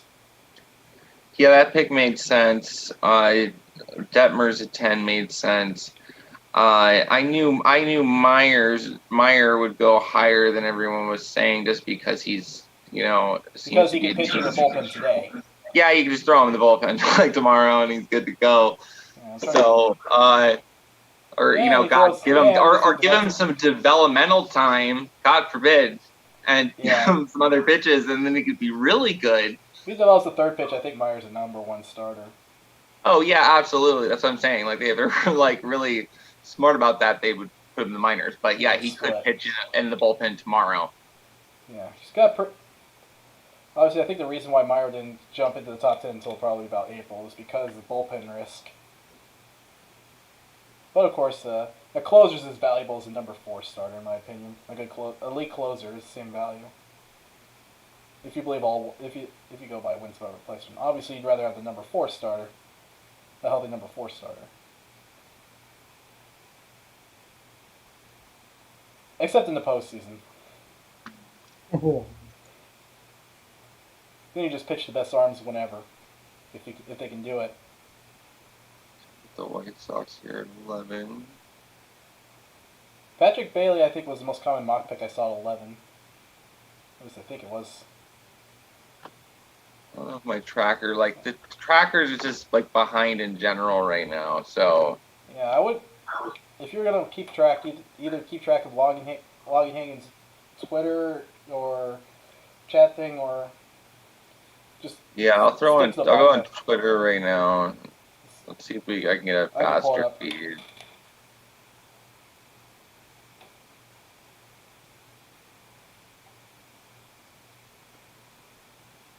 I think Jeff Passan will also be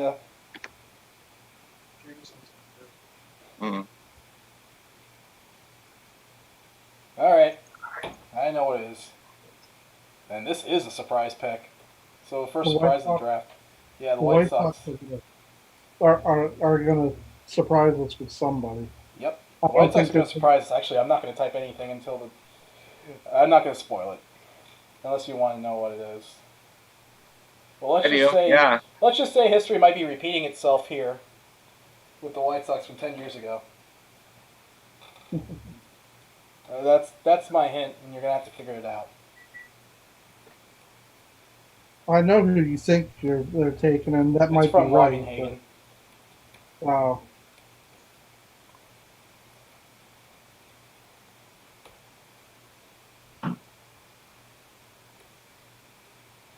Last thing I saw in Logenhagen's chat, he was still talking about that. Yeah, it's from his Twitter, is where I'm getting it from. History is repeating itself in Chicago. Garrett Crochet, really, wow. If he throws as hard as he does in the summer, Chris Sale 2.0. Yeah, that's what I was saying. Like, really, I didn't know which name you're connecting to, but that is 10 years ago, the White Sox selected Chris Sale. Now they selected 10 years later, similar guy. Yeah, he does. He is pretty similar, actually. Especially if Crochet is throwing 100 as opposed to 95 to 100 as opposed to 93 to 96. I would say, he's a better prospect than Sale going in some draft. Sale's 180 pounds on a good day. Crochet's 220, I think. Yeah, Sale looks like he could be blown away in the wind, like strong wind. The thing with Sale is he was awfully polished, though. I mean, And Crochet's the exact opposite. I think that's one thing, though. I think I would find concerning scouting wise is a guy who really has trouble putting on weight. Yeah. I mean, Chris Sale is a guy that it only took him a little over a year and a half to make the majors because he was. I thought he was already in the majors his draft year. I could be wrong. I think he was. I think you're right about that. As a starter. Oh yeah, that's not unusual. Actually, that's fast. Okay, so he got there fast because he was polished. I mean, all they really needed was for him to work on getting stretched out. God, MLB.com, MLB.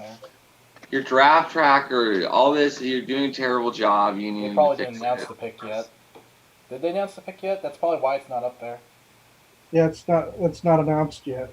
There we go. Well, it's not announced yet, but that sounds about right, though. Yeah. So that's from Logenhagen. He's spoiling picks. We don't care that much. But yeah. Have any of you guys ever checked out the Pitching Ninja Twitter account? I rarely go on Twitter, to be honest. Like, I just... When he does those gifts of pictures, it's a work of genius, in my opinion. Twitter is just Twitter has so inflammatory that I don't want to be in that environment. Yeah, I can definitely see the justification for that. In this particular environment right now, I tend to avoid Twitter unless I have something specific I'm going to look up. Yeah, I have an anxiety disorder, so I don't want to bother with giving myself an anxiety attack. Yeah, I can definitely see in that one. This is a waste of my time. I'm watching a gif of Detmer's. His curveball literally starts at the batter's eyebrows and ends at his knees. Yeah. I do enjoy Trevor Bauer being a troll, though. That's always amusing. I kind of wish it could have worked out here. I know.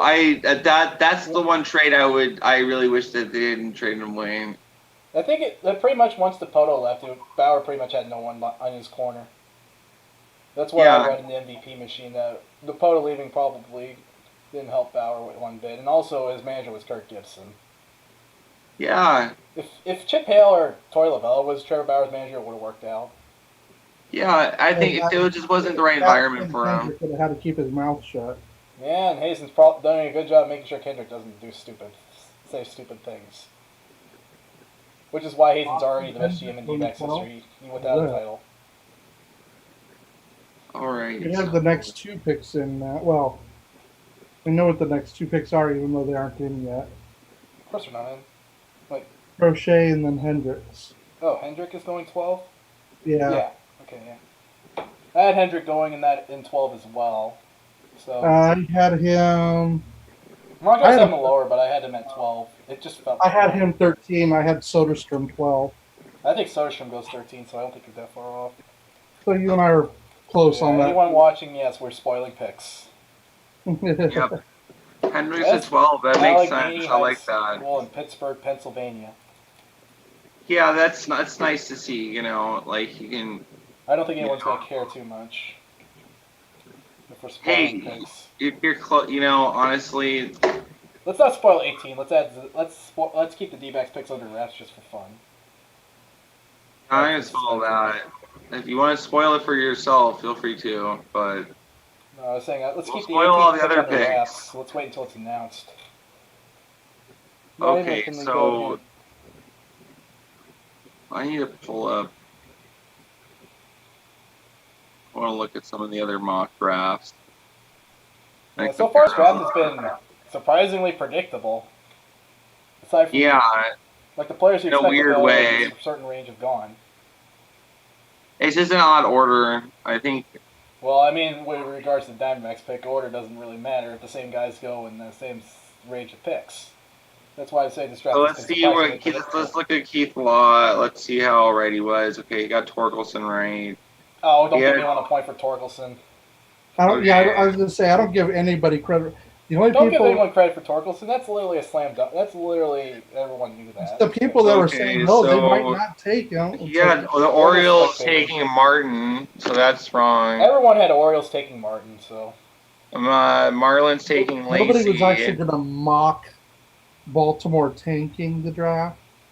No, the only place I heard that Baltimore might do something like what they did was from Baseball America podcast between Carlos Collazo and J.J. Cooper. Even though they kept the mock pick as they did. There was 7.0 mock, I think. They hinted at that possibility. But I think they ended up taking Zach Dean at 2. Max Mayer at number 5. Hancock going to the Mariners. Nick Gonzalez going to the Pirates. Not bad. Hassel going to the Padres. Kiertzad going to the Rockies. Kiertzad went 2, obviously. Nobody saw that. Detmer's going to the Angels, right? What is wrong with this thing? Is that right? Yeah. Alright. So Keith Law's like, sometimes he's like... Keith Law's one of those people he knows a lot, but he also acts like he doesn't know. He acts like he knows about everything, and it's like... I mean, it's not that far based off reality. Why is it so bad just to say, like, I don't know about that? That's outside of my, range, because he's really more of a stat guy. I think he's got really good sources in the industry, though. Yeah, he has good insider knowledge, but he's kind of bristly. Yeah. Like I like his his work, so, but I've heard he has a bristly personality. Talk to him. I guess is the best way to handle it. Obviously, I know Keith Law's got a pretty negative. I know Keith Law isn't well received with Diamondbacks fans because he was know-it-all about predicting Goldschmidt to be much lower than he actually ended up being. Of course, if anyone says they expected Paul Goldschmidt to develop into what he ended up being, that's where you're lying. don't I'm the one person who did. Yeah. I'm the only person. I thought Goldschmidt as far as I know, good, but not to the level that he was. Like, I thought Goldschmidt was going to be like a 3-4 WAR first baseman. Obviously, he only had that level of season once last year. You look at his numbers. If you look at his college numbers and his lower level numbers and like project them to full seasons, they're nuts. That's crazy, yeah. They're freaking crazy. That's where I was like, there's no way this guy doesn't turn out as a Hall of Famer.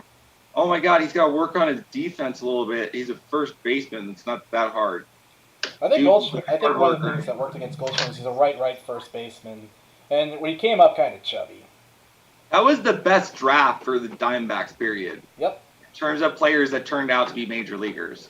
Actually, MLB Trade Rumors came out with a piece of who was the team's best draft in recent history, and the Diamondbacks had the 2009 draft actually had the second highest total. Yeah, that's what I'm saying. 2009 was one of the best drafts ever for a team. I think the Angels were number one, but obviously we know why. Yeah, that doesn't count when you have Mike Trout taking up this huge, like, I mean, Goldschmidt took up about 55% already Hall of total. Famer chunk of WAR. That doesn't count. Well, let's see. Pretty much in 2009, we had two players compile. What if the Diamondbacks had Mike Trout? We would have won. I think that team would have won a World Series by now. Oh yeah, absolutely. Mike Trout and AJ Pollock both. Thou shalt not. Every fly ball that doesn't leave the ballpark is an out. Yeah. Oh, Trout, Inciarte, and Pollock in the same outfield. We can dream, right? Oh, here you go. Trout, Pollock, and Eaton. Eaton was fantastic. Another one, that guy that I actually thought I don't know how he got away. Adam Eaton. Oh, I know how he got away. Because idiots. They fell in love with the idea of a big thumping bat. But they already had a big thumping bat. His name was Paul Goldschmidt. Yeah. That's when I stopped being a fan briefly for half a decade. You can make an argument. I came back and I was like, what the heck? You guys had like this awesome farm system and draft and you just like gave it away. Yep, 2014 through 2016, we had this awesome farm system and draft, and we gave it away. That's what those 3 years can pretty much symbolize. It's like, oh yeah, yeah, that was just really. Fortunately, that won't happen again. Hopefully not. Hopefully, ownership has learned their lessons as far as like. Yeah, let Mike Hyson do his job, and he'll deliver. Yeah, let your GM do your job. Don't hire a GM that doesn't have any experience and no background with it. Yeah, they may be a player, but that doesn't count. I think it was because Dave Stewart was 15 removed. I think the bigger problem was hiring LaRussa than Dave Stewart. Yeah, Dave Stewart was. Dave Stewart gets probably more blame than he deserves. I think more because I don't think Dave Stewart was the one that was gung ho on Shelby Miller. I think people just equate that he was a really good pitcher. He was so that must mean that player agent. He's a player agent, which there's a whole bunch of conflicts of interest. That it was just a bad hire, and I that was the real problem. Oh yeah, the Mets hired one. He was hired without even really having an interview for the damn job. Yeah. They put together a short list, and it's like one of these doesn't look like the others, and Dave Stewart was the odd man out. But he was the name we heard before we heard those other four names. It's like one of these is not like the others. That one that wasn't like the others, that was Dave Stewart. That was because Tony La Russa doesn't know how to run a front office. You can run a dugout, but not a front office. It takes a different skill set to run a front office than it does a team. from the dugout. Picks are filling in the board now. Okay, on Fangraphs. All right, back to Here the we cesspool.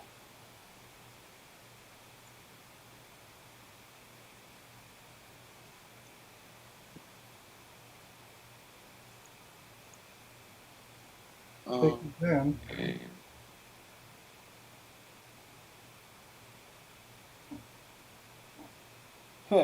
I closed my Twitter feed, so I'm not getting spoilers at this point.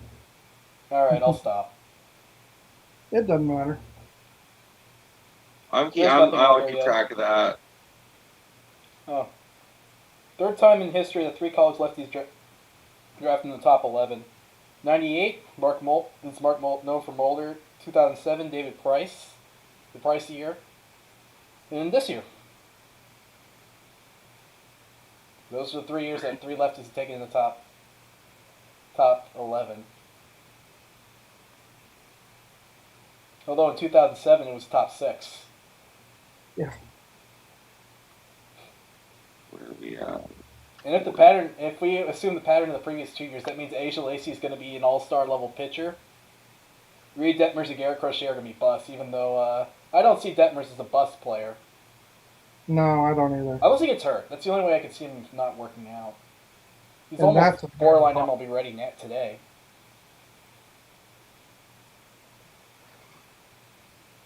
We're waiting Of course, on. Crochet has bust potential too. When I say bust potential, I mean not a starter in this situation. We're waiting on 13 right now. Yeah, we're done with the There's Giants. a lot of possibilities here. Okay, Well, Lauren I had- Higgins not 100% Well- sold on his answer. Also, I need to figure out something about this ticker. Yeah, I don't know what's up with it. It's like that's what I'm saying. Yeah, I know. It cuts MLB, off. you gotta fix your stuff. I'm not talking about MLB. I'm talking about here. Oh, all of this. I could just take it down if it becomes a problem, and I can just make it the Diamondbacks 5 picks. Although That's what I would do, honestly. It's like Yeah. looks simpler. I think I have a character limit on the text box. That's an easier way to do it. I would just do it to the I got an idea. just 5 picks or like our picks today. That's fine. So we'll cut that. We'll cut that out because I'm cut that and I'll work on that. There we go. Up and going. Yeah, I think I have a character limit. I'm not sure what will happen if I did if I made it a text file. I think I'd be able to get more leeway. Possibly.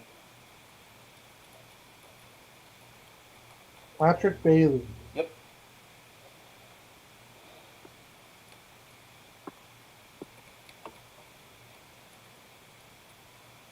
There we No go. real reach there.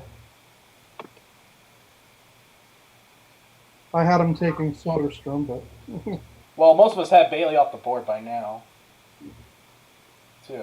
So take it with a grain of salt. So, like I said, Bailey was supposed to go around here, so no surprise. Again, no surprises yet. No I have surprises. Bailey going to the Phillies. Yeah, Bailey going to the Phillies. Yeah. Yeah. Have I told you my nickname for that team? Uh-uh. The Philadelphia Bryce Harpers. it just works out. Dude, It's just be not- the Philadelphia Harpers. Nah, you gotta say his full name. It doesn't roll off the tongue as well if you say Philadelphia Harpers. Bryce Harper. Yeah, Bryce Harper is a guy that should be just referred to as his full name of Bryce Harper. Yeah, we can't. It Sounds doesn't about right. work as well when you try to refer to the Angels as the Los Angeles Mike Trout because because Trout's actually a cool. Yeah, dude. Trout's like is a He doesn't cool deserve ridicule. mascot, unironically. Trout is the face of baseball, but the MLB misses a huge marketing opportunity for that. Absolutely. We're talking about It's the greatest because player in the last 50 years. It's because Should he be- is like he's boring or It's not he's more boring than like Uh, plain white bread. I don't think Trout's that boring. Like But buttered obviously- bread. He's like buttered bread. Like come on. Like he's just like he likes the weather. It's one of his hobbies. He's really into the like weather and meteorology. Like they could play up this stuff and make him like this They could have super Trout great at coming out as a baseball guest weather weirdo, fan. but they don't. Like, they don't even play up the fact that he's super boring, but he's, like, boring in a weird way. I was going to say Major League Baseball marketing Mike Trout. I'm not necessarily talking about Trout marketing himself. Oh, no, I'm saying they could work with that and all that, but Trout doesn't help. Well, he doesn't help the marketing at all. If outside of Trout, who do you think would be the next big face of baseball after Trout? Bellinger? I would say Cody Bellinger. Really good. Cody Bellinger might be it. Maybe. Yeah, I guess Bellinger, but Cody Bellinger, Christian Yelich. I think if you went National League, I think I'm not as keen on the American. I'm not as know-how on the American League, obviously. Shohei Ohtani's got a really good chance just because. Yeah, Shohei. I totally blanked on him, but especially if he throws as hard as he did pre-surgery. Oh my lord! Yeah, Shohei bat in Japan. Like if you watch footage of him, he's called the Japanese Babe Ruth for a reason. He's literally, he is like. Although not nearly as Ruth at the bat. There's no other comparison. Like honestly, like an honest comparison, there's no other comparison to Babe Ruth. The only other legit two-way player in baseball is Michael Lorenzo of the Reds. Remember when he was playing center field against us? Lorenzo's hardly even a two-way player, though. I mean, yeah. When it comes down to it, he still doesn't qualify as one according to the rules. I thought he did because he already got it. Yeah.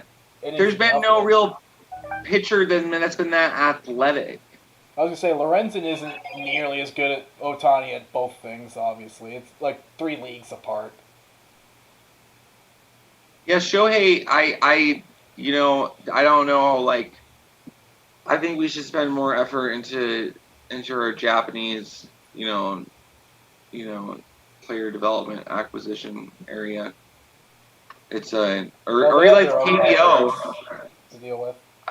I guess the KBO and the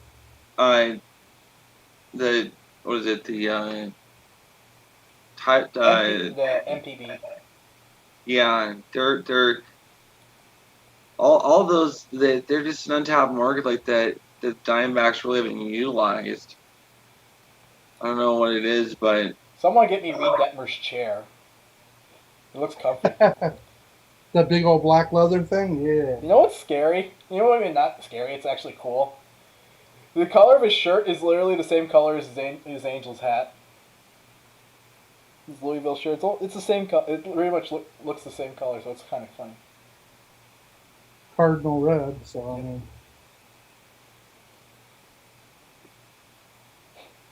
Foolish baseball. It's pretty sick that the Red Ball Boy wears a Joey Votto jersey. Guess what it says on the back?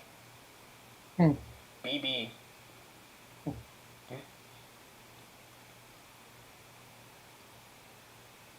Alright, so Bailey 13. Foscue at 14. Alright, should we start the Garrett Mitchell watch? Sure we can. Yeah. He's not going next. Foscue is. Bitsko is. Foscue. Sure?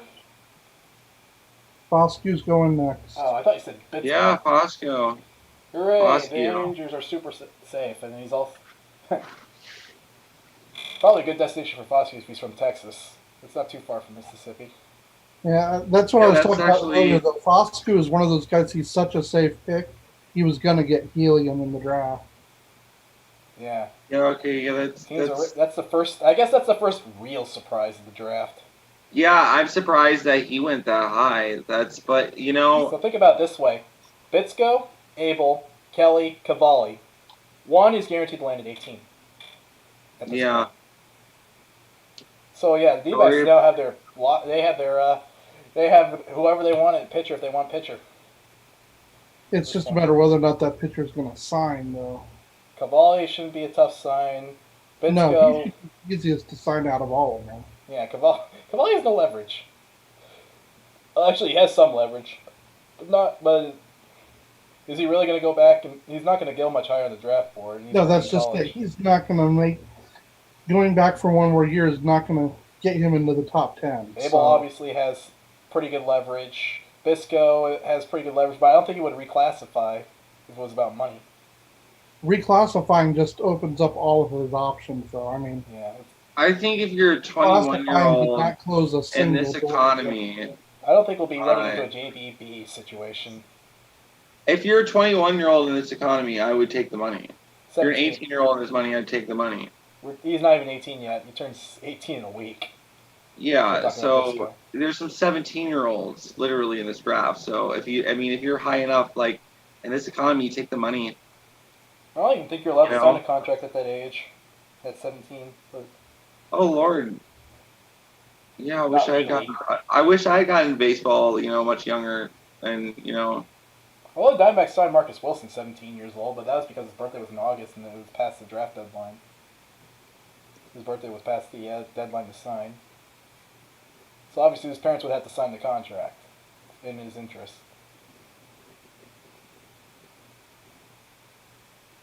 All right. I like Marcus Wilson. Marcus Wilson. I had an interview with him. He was a very he's one of the first players I interviewed. He's a very nice guy too. Yeah, he strikes me as a down to earth type person. He's very down. Of almost all the players, he's the most down to earth.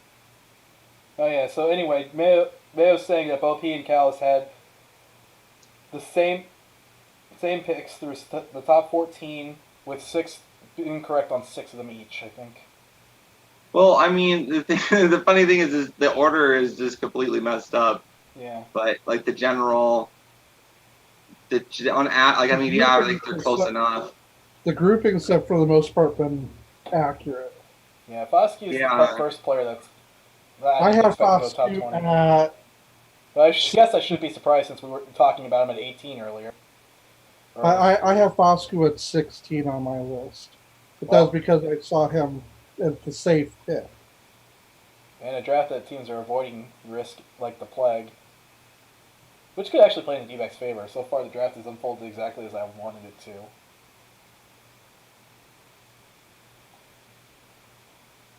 With the exception of Foscue, obviously, going higher than... I had him going in the 20s. I think I had him going 21 to St. Louis. All right, so here we go. 15. Ooh. Here. Next, Zach Buchanan tweets, the next few picks are a good reminder that the D-backs finished with a better record than the Phillies, Cubs, and Red Sox last year. I'm going to like it.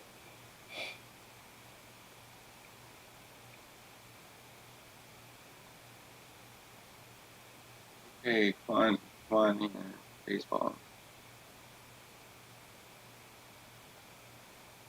Alright. What's our average time between picks? 7 minutes, I think? It should be on the broadcast. On the MLB broadcast. Obviously, I'm not going to pull that up because we're going to have technical difficulties if I put more. Yeah, I know. That's the same reason why I'm not watching it, because I don't want to have issues that down. corner. If you have issues on the only issue you have to worry about on your computer is if you have video or audio. That's about it. I have to make sure we have a smooth flowing stream. Yeah. All right. Mick Abel, Philadelphia. That's probably actually where I had him go. Lowest I had him going. Philadelphia, other than the pie in the sky Arizona pick at 18.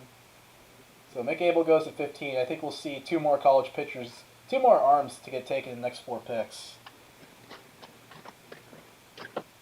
So now we're down to Bisco, Kelly, Cavalli, and also Garrett Mitchell's in play, possibly. Okay.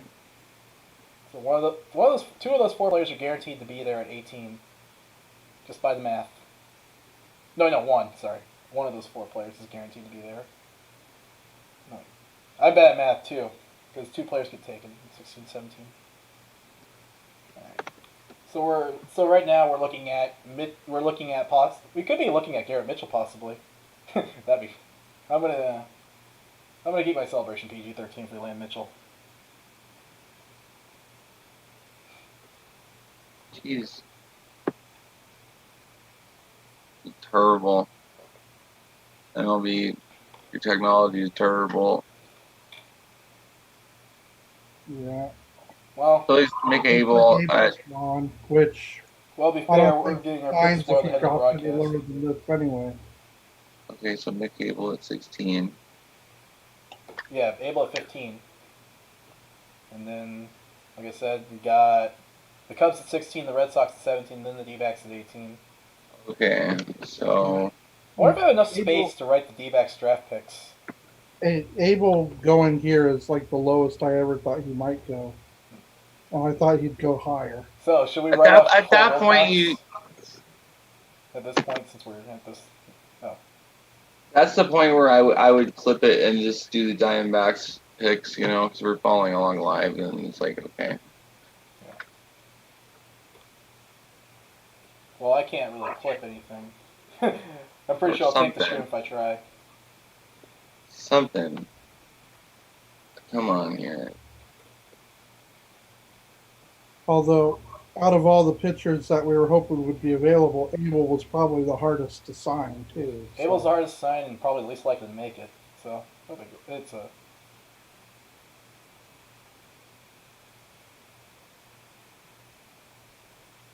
Alright. So.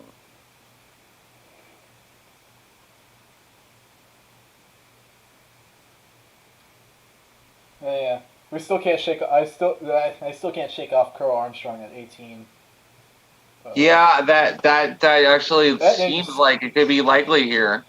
Oh, Unless I think he's gonna go within the next 3 picks. I agree. I could see Boston or the Cubs.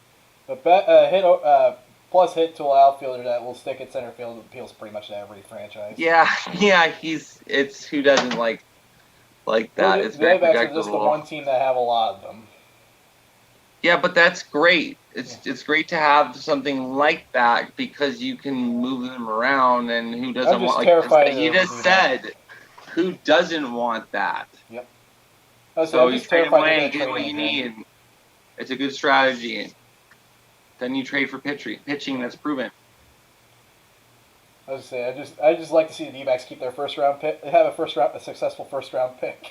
It's been a long time. Yeah, it's been a long time.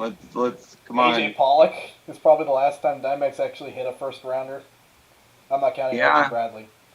He was supposed to be a starter. He's not. Well, they hit with Trevor Bauer. They just didn't keep him. Well, Yeah. they didn't keep him, so that's the thing. Definitely a hit. Swanson made it, but he was traded. Yeah, when I say hit, I mean they have to keep the player has to provide value for the team, and Okay. I think Carroll breaks that streak, obviously. Yeah, I think he will. He's Yeah. he's an exciting young player.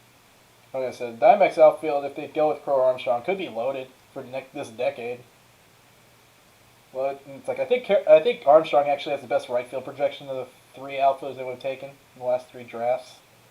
Yeah, can't shake him off. There's a possibility Garrett Mitchell is a thing. Mitchell's better than all of them, obviously. Or at least I think he is. Ed Howard is staying home. Yep, Ed Howard going to the Cubs. He's probably partying like a crazy man right now. And his parents are probably thinking, "Yay, we don't have to travel to see our son play baseball." Ed Howard was probably one of the more tougher projections to go in the draft, I think. He was all on the mock drafts. He was all over the place. I saw him going as high as 15, as low as 30. But yeah, he's going. I think Baseball America has him like the last 28 or 27. I think he had him at 29. Or lowest I saw him was 29 at Dodgers. Please no, don't let that happen. Thank you, Cubs, for not letting that happen. Well, I'm pulling it up here. Baseball America had Ed Howard going 29 to LA, Nick Bitsko going 30 to the Baltimore Orioles. Ed Howard, yeah, that's Ed Howard's probably the happiest person in the draft now. Oh yeah. I don't think the Cubs will have any issue signing him. None. Yeah. He's he's gotta be delighted. Yeah, unless he's a White Sox fan. Well, yeah. But still, I don't think he'd care. He's still playing in Chicago. He'd be still possibly playing in Chicago.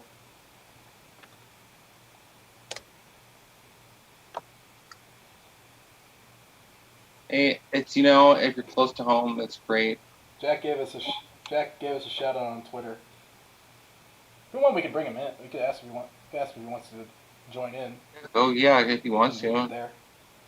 All right. So we just have the Red Sox pick to clear. So obviously, we could be picking from Bitsko, Jared Kelly, Nick Bitzo, Jared Kelly, Garrett Mitchell, or Pete Crow Armstrong possibly there. But I think if Armstrong doesn't go at 17, I think he goes 18.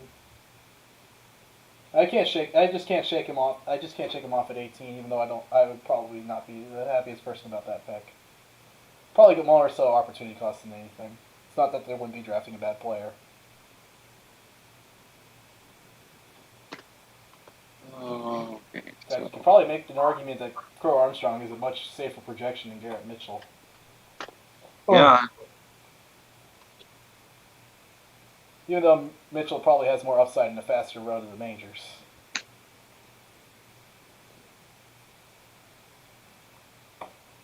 All right. Wow. Max Meyer's already signed. I guess they were negotiating before the draft. Wink, wink, nudge, nudge. Not at all. They definitely didn't do that. I'm pretty sure there's an agreement in place for the top 5 picks by now. Probably. Sort of agreement. I mean, pretty much most teams know what a player's going to sign for on draft night. Except when the D-backs took Matt McClain. They either got bad info. I think somebody provided bad info. Just don't know who. So, okay, If it was the player or Boston. the organization. Come on, Boston. Who you gonna take? And then D-backs, you're up. Who went 17? I don't see anything for 17. Nothing yet. We're waiting on Boston still. And We're on deck. We're up. Now Buchanan is saying Crow Armstrong and Bryce Jarvis. They're the 2 players who are linked to the most. I mean, let's be honest, both players are going to be there. Well, yeah, they are the 2 we've been linked to the most. It's just a matter of... Yep. I don't know. I just get the feeling it's going to be PCA. Yeah. I mean, we have an article on the statement that says Pete Crow Armstrong, future D-back. That was Mac Akila's piece when I did the mock draft thing on Pete Crow Armstrong.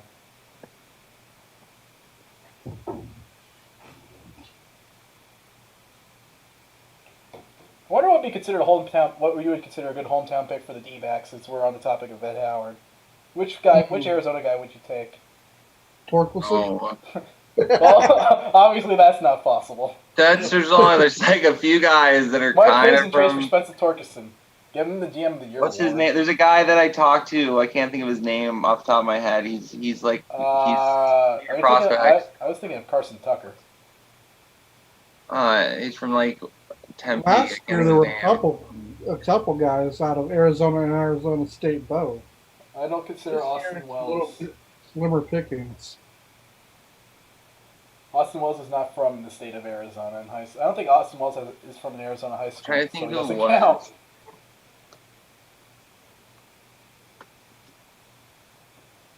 I think this year it's pretty much slim pickings. Hagen still has nothing on the Red Sox. So we're Yeah, I'm looking at his Twitter and there's nothing. He doesn't. I don't think he's got a source with the Red Sox. Or the Red Sox don't know yet. There's a lot of players that they just don't know. Garrett Mitchell is still there. You have to think. I would rather see Garrett Mitchell than most of the other ones, but... Now here's the $1 million question. If Mitchell slides one more pick, where do you think would you take him over Pete Crow Armstrong? I think that depends on what the guys manning the phones have heard from both of them. I can see I sign in Crow Armstrong. I don't have enough information to answer that question. I think a lot of it comes down to what do I think it's going to take to sign each of these guys. Yeah, that's. Oh, it's sorry. Yeah, I agree with James.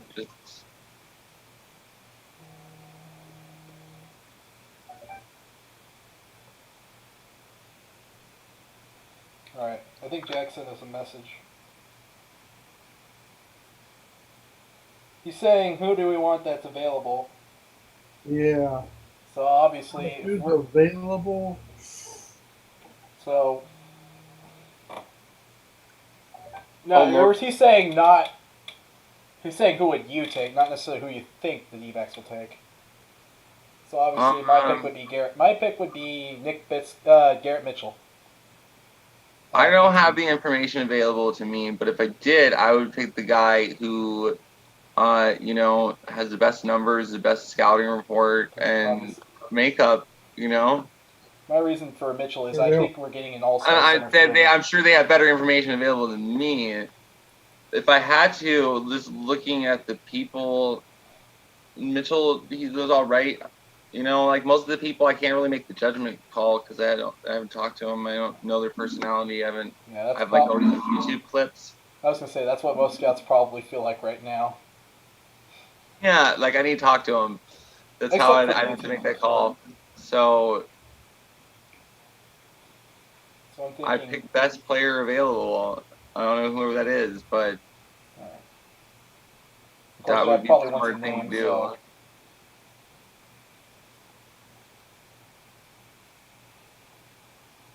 I'll put you under Pete. I'll put you as Pete Crow Armstrong if you want. I'm taking Garrett Mitchell. You take Armstrong. What do you take, James? Who do you take, James? If I'm taking best player available, and that's probably Garrett Mitchell. All right, let's check to see if the Red Sox have done something. Yeah, I don't know what's up with the Red Sox. They're actually going down to the wire on their pick.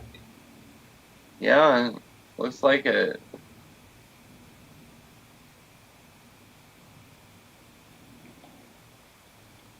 I was going to say. You know what's funny? With the Perfect Game Showcase, the number 1 ranked prospect, Pete Crow Armstrong. Number 4, that's kind of who I would take if I really get to put me in the spot. Of course, Jared Kelly was the number 8 prospect, and I think another player that could...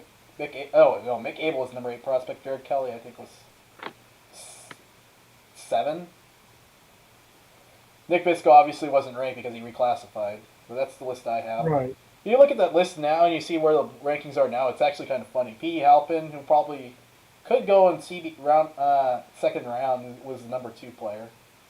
Obviously, if we're taking anyone from the top 10 of that list, I would probably go Crow Armstrong.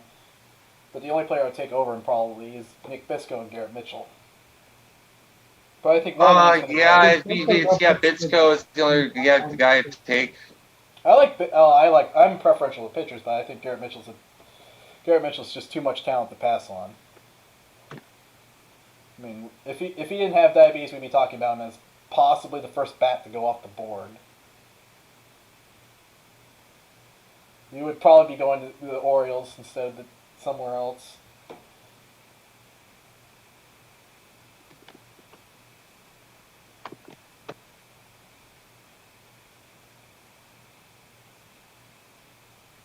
I have a feeling that Bob Nightingale's Twitter is going to get ratioed. Even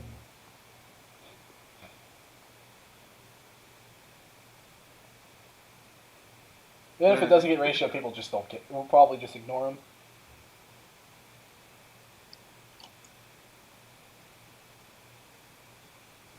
Yep, looking at it right now is Ed Howard comment. Well, at least as many replies as likes and retweets. That's what I mean by ratioed. He said the Cubs, because it was... I mean, obviously you're not going to select a player because of their skin color. You're going to select them because of the talent that they provide. And of course, Ed Howard is... If he gets to his ceiling, he's worth a top 15 pick. Because you're talking about a borderline all-star caliber shortstop if the bat comes around. Long and Hagen saying that the Red Sox pick's going to go there. Oh, Nick York. Wow, that's something. Okay. There's another surprise. The Red Sox are only going to sign him for $1 million. All right, so that means every player that we got. Oh yeah, the Red Sox are going cheap. Okay. Red Sox are going cheap. So who do you take here? They traded Mookie Betts. That was the number 1. That was the number 1. Well. Who do you take here? Okay, D-backs. D-backs can literally draft anyone. Every player they probably wants on the board. So every player we actually talked about in length is actually there. Yeah. So who do they take? Like I said, Garrett Mitchell. Or do they go with the surprise? That's the real question. All right. I think they take. Garrett Mitchell or Field. I want them to take Garrett Mitchell, but I think they take Crow Armstrong. You can make an argument that that's who I'd probably take. Soderstrom has kind of dropped on the board. I don't see So- Soderstrom going to Arizona. Yeah, I don't see him going here. Which means he'll So probably go, so I said that. yeah, that would be the only one I could think of that's That'd be like the only drop reason. that you take here. So come on, easy. I have to think the Baseball Red Sox content. We're craving baseball content. Wait, Red Sox must be thinking something big with their third round pick. Then they don't have a second. Yeah, that's the only thing I can think of. They must be thinking of something big with their third round pick. Maybe. They don't have. Remember, they don't have a second round pick. Or they might just be going cheap. I think. Well, it could be punting the draft. Yeah, that wouldn't be a surprise. I mean, They like have we like said, one that's premium a pick. viable strategy. The Red Sox have pretty much after 17. Their next pick is 89. It seems like the two strategies this year are like either like punt the draft or go all in. The Red Sox are the only argument you can make for quote punting the draft. Although I don't think they're punting. I think they're trying to do something at 90, 89. I was thinking the D-backs might try something like that, but Nick York would have got if he had Nick York, University of Arizona commit. I did not realize that. Honestly, don't think U of A is too upset to lose them. I don't think so either. Well, I'm not as well known about their program since the year they made it. Last year they made it to the College World Series, but I only knew most of those players because I already seen them play as freshmen and sophomores when I was there. So, all right. Somebody actually asked Buchanan why I drafted an outfielder. Like I said, I will take. Nick York is ranked 165th on my board, is what Eric Longenhagen just tweeted. I mentioned in my mock that they were also a threat to cut really deep and go with high schoolers and touch signs throughout the entire draft, and that's what they're set up to do now. Buchanan gave that reply a pretty good takedown. Yeah, you don't draft for need because you're drafting for needs 5 years down the road. I mean, that's probably the things I talked about with the NFL draft with New England. They're not drafting for this year; they're drafting for next year. So you have to anticipate what roster holes open up next year. It's actually a fun exercise, and that's probably why I have pretty decent accuracy. All right. Except when I. D-backs. Who you taking? Come on, Garrett Mitchell. I wonder if the Diamondbacks ever envisioned Garrett Mitchell falling to them. I think they had to be prepared for it, possibility. Oh, I think they absolutely had to be prepared for it because I don't think very many people have him going in the top 20. I mean, the rankings have him I think the only ranking that had him outside the top 20 was McDaniel's ranking. But that was like 23. That's not that far. Wish I had if I look at... I think, what's his name? Keith Law also had him at number 20. Yeah, Keith Law had him at 20, but 20 is still top 20. Yeah, the two other ranked, Baseball America and MLB Pipeline had him at 6. So obviously they like his raw tools. I think those two grade more on tools. I think Keith Law's board basically they're much more. I just see what Keith Law thinks about the Red Sox pick. Scout oriented. I think Keith Law's more of a stat guy. Yeah, to be honest. Keith Law saying, Red Sox take Nick York, the first player taken who wasn't on my top 100 prospects. Yeah, that's what everyone said. So there we go. There's the first surprise of the day. Gilbert's got the pick in. I won't say who, but you'll be surprised. We'll wait till the announcement. Yeah, we can wait. Okay, it says Bryce Jarvis. Wow. So they went with a pitcher. Okay. Not the pitcher I was expecting. Yeah, that's not who I would gone with. But we'll see. Hopefully he works out. He's not terrible. It's not a bad pick. Jarvis is probably my first pitcher of the ones left. He's not a bad pick at all. He's got. He probably just. I would say Bryce Jarvis probably has more compared to the other arms. He has more he has more projectability than MLB rotation. He's gonna. That's what I was going to Doesn't have the say. upside He's of a others. safer pick. He's a safe pick, Ben. So it looks like the D-backs are probably going to go with the safer route with this strategy. I Like think they're most gonna. teams I think are. they're gonna try and convince a high school arm to say they're not signable until 33. But the Yeah. Baltimore Orioles can ruin that strategy easily. Well, I mean, Bryce Jarvis is going to sign for right about slot. It's not like the Diamondbacks are saving any money. Are you sure he's Yeah. gonna sign for just slot? I thought he. Well, I could be wrong. I always thought the possibility of Jarvis was to save money at 18 and then make a run at 33. Just since the rankings have him around 25. It's not going to be a huge savings even if they slide him down. What was that? If you save $500,000, you've got 2.7 to spend at 33. If you went slot for the other picks. Although 2.7 is late first round money. Yeah. Unless they have an agreement to save more than $500,000, I wouldn't be surprised. All right, so who wants to do the snake pit article? I suppose I can.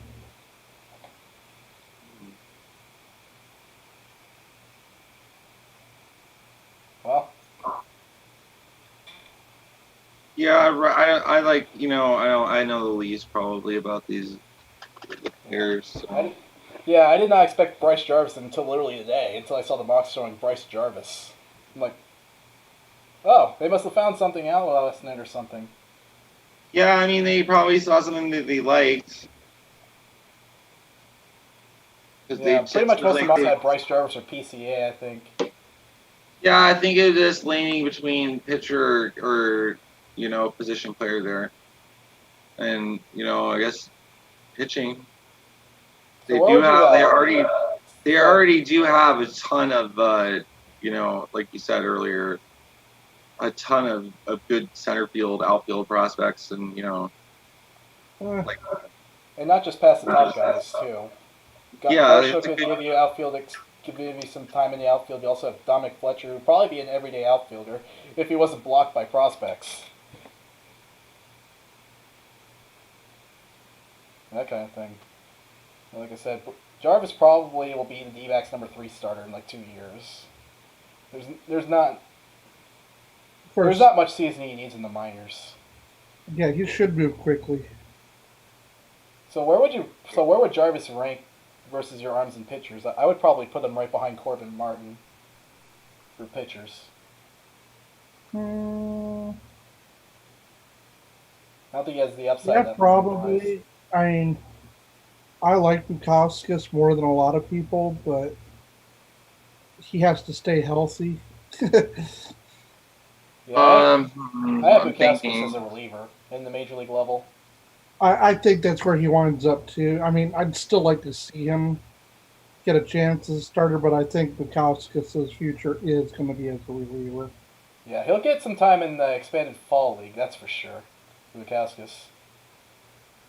I think Bukauskas is probably the only other pitcher that I would put ahead of Jarvis if I was going to put one ahead of him. So D-backs in the last calendar year from 0 to 100 in pitching prospects. So I'd probably go 3 outfield prospects, 1, 2, 3. Actually, no, that's a lie. Probably go. Yeah. So Bryce Jarvis would probably be in most people's top 10, I would assume, after this, prospect-wise for the organization. Yeah, he's in my top 10 for sure. I don't know. I think that. I might have. Like you said, Viscos is. We've had a lot of graduations in the system. 7. Yeah, he. I would have him at 7. Okay, so. He's like just barely in. He's like probably like 7, 8, 9, maybe 10 on my list. I'd have to really think about it. Because then you have the 3 outfielders: you've got Varsho, Perdomo, Corbin Martin. I already said Corbin Martin, so then that would put Bryce Jarvis at 7 in my book. See, I have Corbin Martin as number 3. Yeah. I have Robinson as my number 1. My number 2. I like rank prospects more in tiers. So it's like Robinson, Perdomo, Corbin, Seth Baier, Wisconsin. Oh yeah, I can. What was I say? Someone want to do the breaking news thing on the layout? Yeah, I'm working on it right now. All right. Of course, we can talk about Bryce Jarvis and his perfect game. Lower weight. That's a big thing. That definitely raises stock. At the major league level. Yeah, if you've been featured in pitching ninja gifts, I think you got some. I think you got something. If you're at the college level, yeah, that's really that's something special. So, I could see why the Diamondbacks went with him. I know that definitely raises it, and I probably would make him easily the number one pitching prospect in our system. I mean, obviously, I'd reevaluate. I'm gonna reevaluate the whole system after today, and I would wait until about a week after the draft so you kind of mentally process everything. I have to look at all the numbers and kind of see. I'm more of a stat-oriented guy. From Pitching Ninja, Mr. Perfect, Bryce Jarvis highlights: .67 ERA, 40 strikeouts to 2 walks in 27 innings, and 120 opponent batting average. I think he would have been in the top 20 if he had a full season. So I guess it's not too far-fetched to get him there. I was just surprised he jumped up so quickly. I had no idea. And I think, all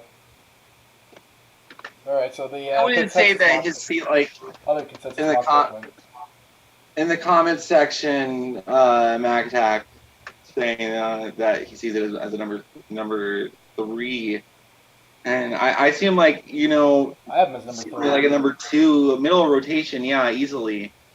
But he has a higher ceiling than that. That's like his floor. I would say if he gets more fastball, you can make an argument he's close to number 1. If he gets more spin it depends on.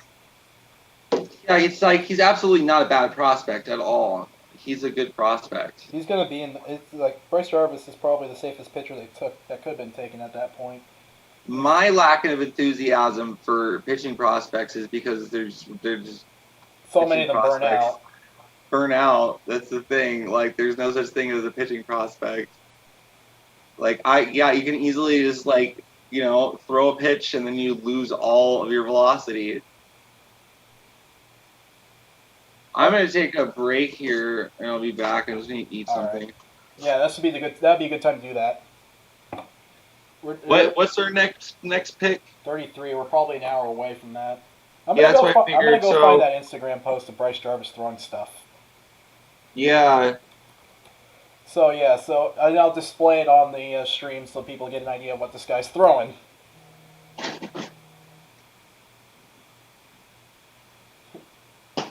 That would be a great idea. Alright, so I got his Instagram up. I'm looking for that thing. Oh, wait. Let me try his Twitter. I found it on his Twitter, not his Instagram. So, yeah. Bryce Jarvis was one of the fast risers in the draft because he was having such a great season. Alright, there's his... Alright, D-backs fans, there's his first here's his first tweet as a D-back. Right there for everyone's... Alright, I'll put it on the screen. So, yeah. So, everyone watching, there you go.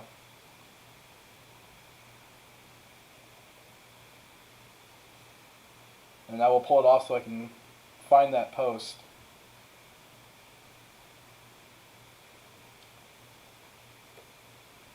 Okay. So, yeah, there's a bullpen of Bryce Jarvis throwing... His fastball, curve. He throws all 4 pitches: fastball, curveball, slider, changeup. So if he gets any more on his fastball or his curveball, you could actually make an argument he could be a number 1 pitcher. Yeah. All right, I got it up. So we'll let it play. You see right here. Let's see, he's got probably, I would say his fastball's about 55, in the 90s, not a lot of spin, curveball's an average pitch, but it's a slider and a changeup is what he's going to make his money on. And of course nowadays, pitchers don't necessarily rely on their fastballs as much, especially when your fastball isn't Still necessarily have to swing use, and miss pitch. still have to have a decent enough one to set everything else. Seeing some of the stuff he throws is 27-second flip.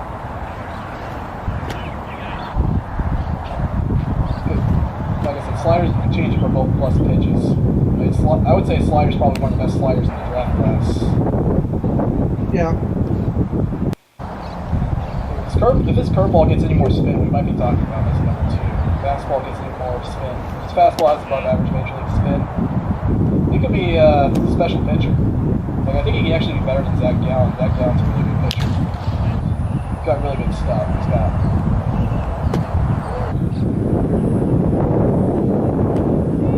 And then obviously you have really good command if you walk 2 batters in 27 innings. I think this is about 3 times now. So we'll pull that out of there, and then we'll get back to the resumption of the live stream. So, what do you think? All right. So, do you think the D-backs will go for? You think the D-backs will go for a high school arm or bat at 33? I think they do take a prep talent at 33. Yeah. I think Bryce Jarvis will. I think Bryce Jarvis will give D-backs plenty of savings at 18. They might get a little bit. I don't think it'll be much, though. Of course, that could have been one of the reasons he rose up on their board, too. Is they already talked to him, and he's like, yeah, it won't take much. By the way, Crow Armstrong went 19. Okay. I thought he was going to get taken before the D-backs pick, to be honest. I was kind of hoping for that, but it didn't happen that way because the Red Sox suck. Yeah, I have no idea what the hell the Red Sox are doing. I don't think the Red Sox know what the Red Sox are doing either. I think the only reason I think Crow Armstrong didn't go to Arizona, one of the biggest reasons he didn't go to Arizona is simply because he's an outfielder. I mean, he's a left. He's pretty much he's a taller version of Corbin Carroll. Although I wouldn't mind having a second Corbin Carroll. Yeah. Now I'm watching PCA take BP at Chase. Oh wait, no, that's not Chase Field. But yeah, it's like there were plenty of good picks to go for 18. So now we got Garrett Mitchell watch. Do you think he makes it out of the 20s? I think if he makes it out of the first round, he'll probably go back to college. If he isn't already thinking about that right now. So Milwaukee's at 20. Garrett Mitchell to 20. So he's not going to college. And I imagine I am hearing sounds of elations in Milwaukee.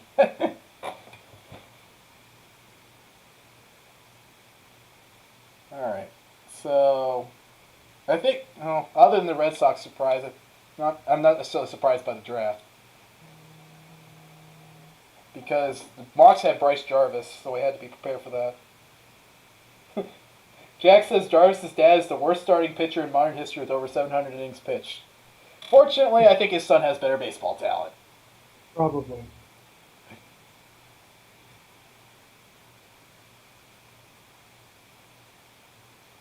I'm just watching. All right, I'm checking out the Twitter feed. I'm watching Patrick Bailey have an all-time bat flip. Eat your heart out, Jose Bautista.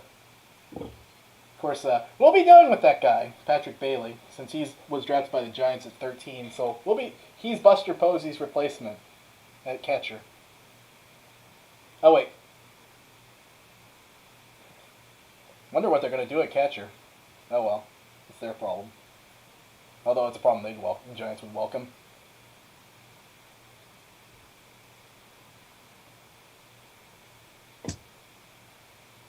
So yeah.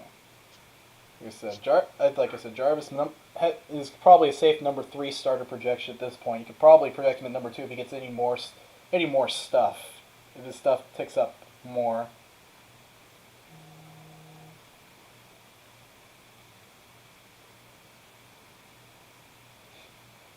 Yeah, I'm pretty sure Bryce is going to have a better career than his dad. So Mitchell at 20. So the Garrett Mitchell watch is over. Okay. Is that what I missed? PCA at 19, Garrett Mitchell at 20. That's pretty much it. Okay. So we're now at 21. I think your guy's coming off the board soon. Probably. Yeah, I'm just watching Patrick Bailey do an all-time bat flip, and I'm wondering how the Giants are going to figure out their catcher position.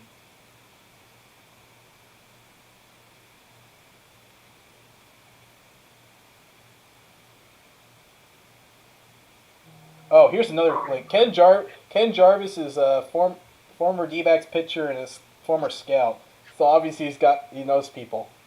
Okay. I'm just kidding. That makes a lot of sense now. What year did Kevin Jarvis pitch for us? 2007? I mean 5?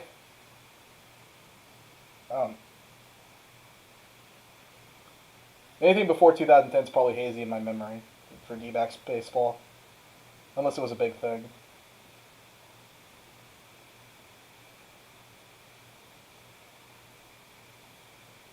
I mean, you can make an argument there are better players to be had, but again, this is not the NFL. It's like the baseball draft is you have money, you have X number of dollars, and you got to maximize the talent in some way, shape, or form. I think they have a deal at 33 worked out. I'll be surprised if they don't.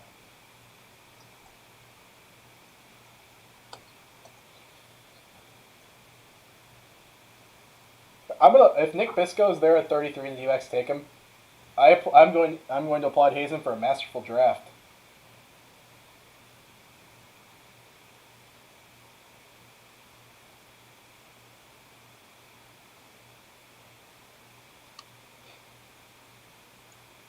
Because in my eyes, taking Bisco at 18 and Jarvis at 33 would be a monster win for me. It's just flip the picks, same result. Of course, I wonder if that 17 draft would have been different if Varsho went 7th overall and Pavin Smith went 68. Good point. I think there'd be less criticism on D-backs' part. Although I don't think Varsho would necessarily be talented enough to be in the top 10 pick. But he'll be a pretty useful player for a lot of years somewhere.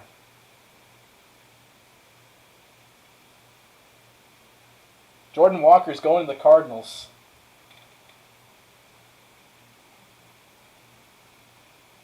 According to Longenhagen. By the way, Duke is trending in Arizona. And I don't think it's about basketball.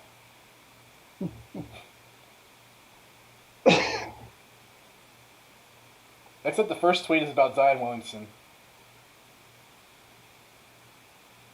Okay, I've not seen a single Bryce Jarvis tweet yet. Okay, there we go. 8th tweet, Bryce Jarvis. I'll say this. D-backs kept their information under wraps until literally the final day of the draft. I would not. If you told me they would take Bryce Jarvis before this morning, I would have been like, I would have given you a funny look.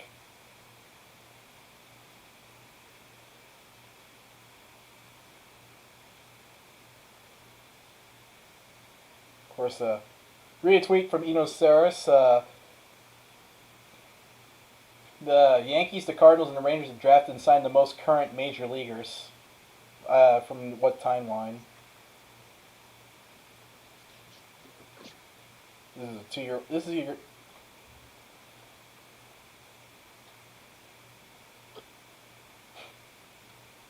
I'll say this: Brian Cashman's probably the only GM that's probably qualified to deal with George Steinbrenner. Yeah, he's been good at that. Yeah, if you could successfully not get fired by George Steinbrenner, you're probably good at your job. Yeah. Although they kind of punished him for stuff after, and he kind of learned his lesson to, like, just kind of stay hands off. Because, a good businessman should know to like, actually hire people smarter than them. Another team that's been really good at developing their own players, obviously the Dodgers. It's like no surprise the two big market teams are leading the pack in both leagues. The day that the Dodgers poached Andrew Friedman was one of the saddest days I can remember. Yeah. Take one of the smartest GMs in baseball history and give him a crazy amount of sources. Kendrick, you know what to do at this point. You have to compete with the Dodgers financially, too. Actually, you can't. But if Mike Hazen had $150 million payroll, it would be a much more interesting division competition, I think. It'd be like Mike Hazen going to a big market team. That team would be like, yay, we have our next GM for the next 20 years. Oh, hopefully we're that team that benefits from that. I mean, the only thing he pretty much hasn't done is build a team that's won a playoff series. Managed to successfully navigate trading the face of the franchise and actually getting positive value in that trade versus the other team. A little bit more value than the other team. So that was more because You know why I hate the Astros? It's not because they cheated. It's because they made me feel bad for the Dodgers. I don't think anything could cause me to do that. Same thing with the Yankees. And the Red Sox. And the Yankees. I feel kind of bad for them. I can feel bad for the Yankees every now and then because they're not direct competition with the D-backs. And we always have 2001 as the rebuttal. Yeah, but the Dodgers haven't won a World Series during our existence, and we have. Certainly not my lifetime. You know, like 88 was the last time they won a World Series. So yeah, that'd be 5 years before I was born then. Yeah, I was three. I was three when I was one when they won a World Series last. I was 8 years old when the D-backs won theirs. Yeah. The worst team at drafting and developing talent, according to this board, the White Sox. Although give them a couple of years, I think they'll be near the top. And when I say draft and sign, I mean they were the first team that drafted or signed them. If they traded for them, it doesn't count. D-backs are actually the third lowest in the National League at 5 going into 18. I think it's actually even lower. Although, with the wave of prospects set to come up the next 3 years, I think the Diamondbacks will be near the top as well. Well, I had text there to respond to. Alright. So I'll check Twitter to see how we're doing on the draft. Cubs call Ed Howard at 16 their best case scenario. Well, good for them. Nice to know that the Cubs actually got the player they wanted. I was say, oh yeah, I forgot. I also mentioned it in passing a little bit earlier, but yeah, Jordan Walker went to the Cardinals at 21. Guy's hitting bombs, and he hasn't hit. It looks like he hasn't seen the weight room yet. He's from Baseball America, so it'll be interesting to see if they can sign him. Obviously, I think Cardinals are good at signing people, though. I think Cardinals are one of the best teams at developing players. I want to know what their secrets are.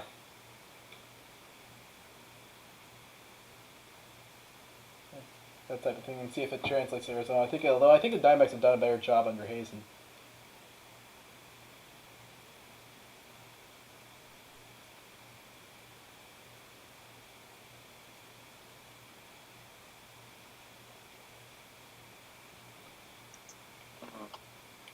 Oh, here, if you want to pile on the Red Sox even more, if you're thinking it's rare for a high school second baseman to be drafted in the first round, because it is. Since 1971, only 5 second basemen have been drafted in the first round. One of them, of course, the fifth one being Nick York at 17. I bet the Red Sox wish they had found a way to keep Mike Hazen around. Yeah. I'm happy with him as a GM. Oh, yeah, of all the administrations, I really like his probably the best. I liked actually the, Burns? What's his name? Josh Burns or Garrett? Yeah, the Burns. Yeah, Burns got, Josh Burns' weakness is he couldn't build a bullpen. Mm-hmm. I mean, he wasn't wrong to assume, the premise was right, but the execution was wrong. I think that there's in some sense it really came across to me like he didn't have full freedom that Hazen does. I don't think Hazen would have jumped on. I don't think Hazen would have been on board if he didn't have full autonomy. Yeah. And also, I think Kendrick finally learned his lesson watching Tony La Russa burn his franchise to the ground. Yeah. Josh Burns was kind of like a middling sense, and then he did something that like he said. So now it's like, okay, hey, let's hire a really smart guy who knows what he's doing and has experience. Yeah, I mean Hazen had the GM job and title, but he didn't have the powers of a GM. Yeah. We'll likely see. I don't think Bryce Jarvis will be pitching for Hillsborough next year. Sorry, Hobbs fans. I think Bryce Jarvis will be pitching for Visalia next year.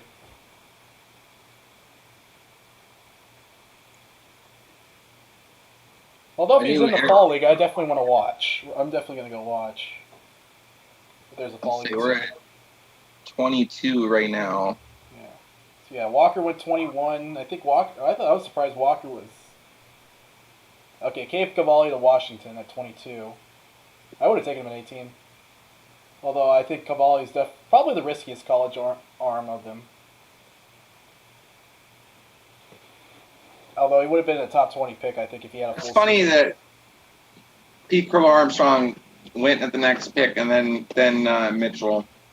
I saw a mock. I think Keith Law's mock said the Mets were really wanted to get one of the top high school bats in there. Obviously, I think Keith Law's intel was pretty good.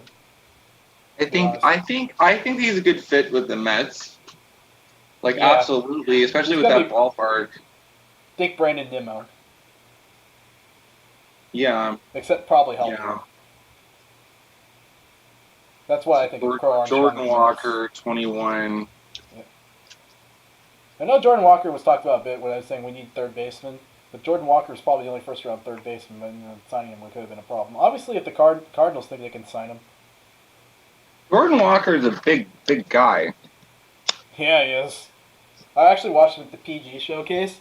He was hitting bombs, and he was only 200 pounds at that showcase, or he was listed at 200. Yeah, he's going to be bigger. I don't know if he really is going to stick at third. I think he outgrows baseman or third base. I DH. think he ends up at first base because he's going to outgrow the position. Although Troy Gloss was a successful 6'5" third baseman Yeah, until he's developed knee problems.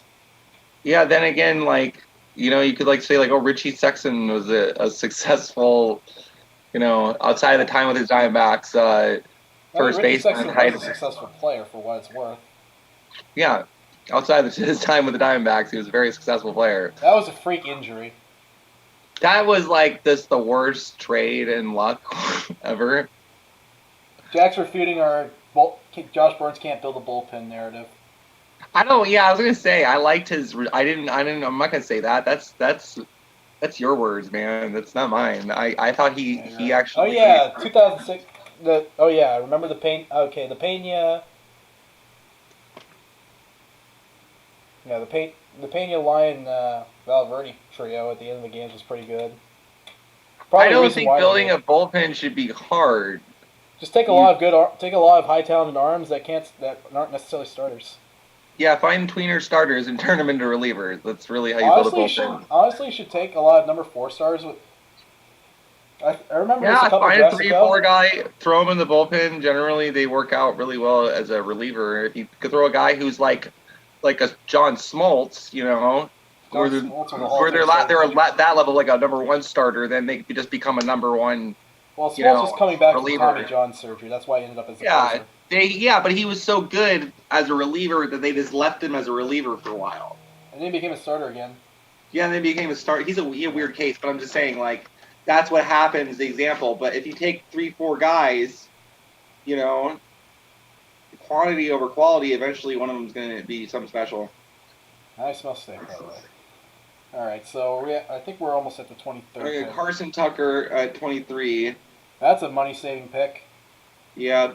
But honestly, that's not surprising. I was hoping to. I had a possible pick at 33, so not a big leap.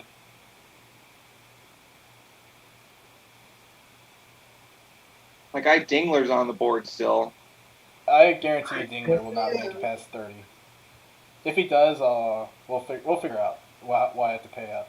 I would just love that if they take him with that. If he goes 33, I am demanding that Mike Hazen be extended for life.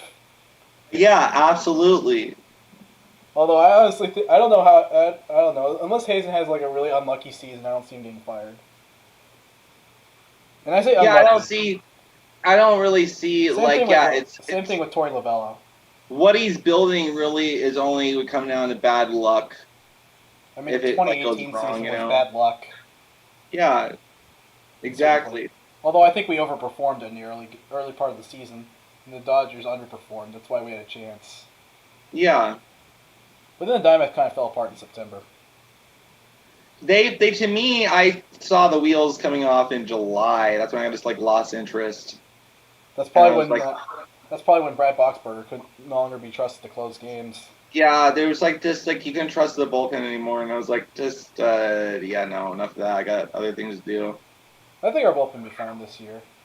I think our bullpen will be fine. I think Archie Bradley's if Bradley can figure out how to not put the first batter on base, I think he's got a better chance. And then going back to the York thing, they're going to save a crap ton of money for him.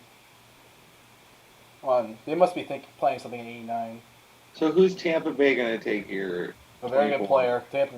Although Tampa Bay wasn't very good at drafting under Friedman, surprisingly. Well, I think that has more to do with bad luck. Tampa Bay has just like a great, but their front office keeps getting poached by other front offices. Tampa Bay knows how to hire people. They just don't have a lot of money. Yeah, they have a really great front office, I guess, to work for. It's just like other organizations poach their executives by giving them more money. I think they actually attract some of the best front office talent because they see it as a challenge. That's exactly what I was going to say. That's funny. Is that I would go work with them over any other team, except for maybe none of us would be qualified to work in the front office. That's how much talent is in there. This thing is you couldn't get a job there. That's why I would want to work there. Yeah, I think their assistant GM got hired by Houston. Of course, Houston's kind of reversing course on their scouting. Houston is, I guess, did whatever it takes to win. Yeah. They pushed the envelope and they got caught. Yeah. But I think more teams are doing, that kind of thing than is being let on. The Red Sox and the Astros aren't the only team that's using the replay room. I can guarantee you that. I would not be surprised if the Dodgers were doing it too. I wouldn't be surprised. I wouldn't be surprised if any of the 30 teams in baseball were doing it. Yeah. Well, obviously now MLB is going to lay the hammer down. But they caught the Astros and the Red Sox with a hand in the cookie jar. A team just has to get caught again. And then it's, that's game over.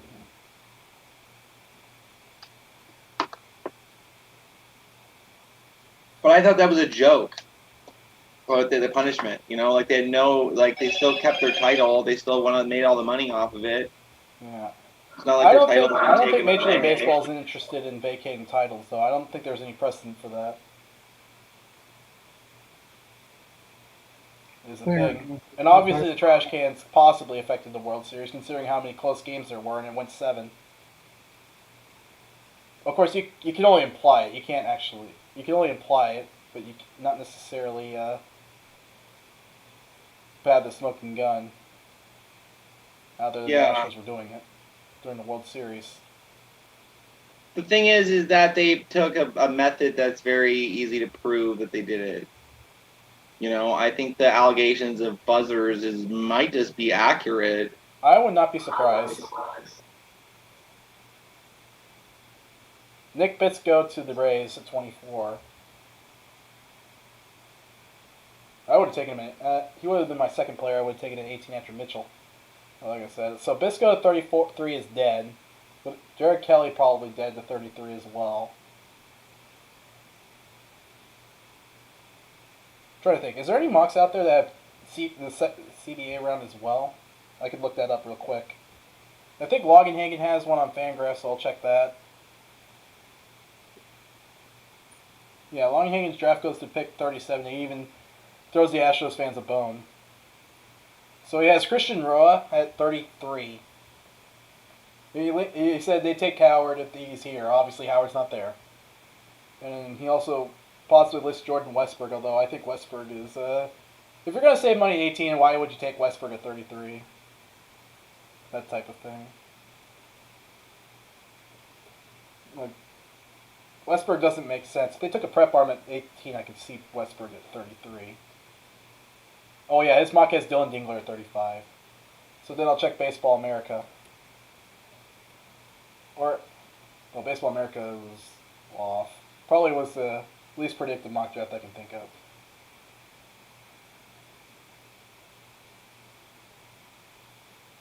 So I think the intel coming in today was either going to be Crow Armstrong or Jarvis at 18. Jarvis, yeah. It was going to be one of those two guys. The EA mock has him at 25. Of course, they also have Ed Howard. They have Austin Wells at 33. Baseball America has Austin Wells at 33. Not bad. Actually, Austin Wells at 33 is a good get, in my opinion, but I don't see it happening. But yeah, Dingler's going to probably be the next catcher off the board before.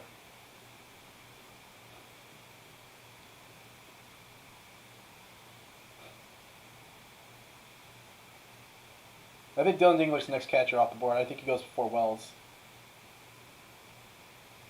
All right, so we're at. So yeah, Bisco at 24. We're at 25 now. Carson Tucker at 23. MLB's got a video of his older brother Cole Tucker talking about him.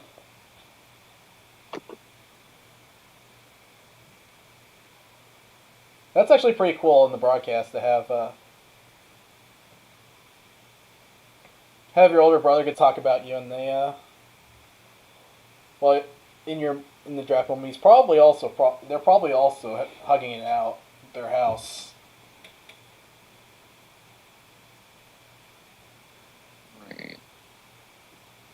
I wonder if they had Kevin Jarvis talk about his son. That would be almost as cool.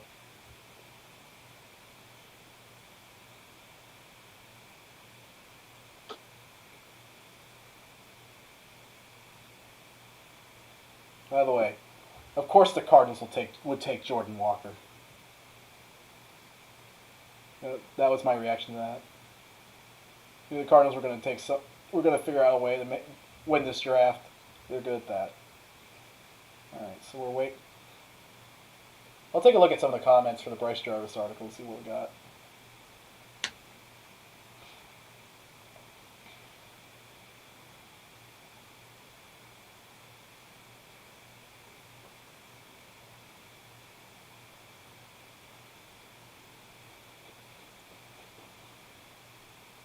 So I think we're at 25.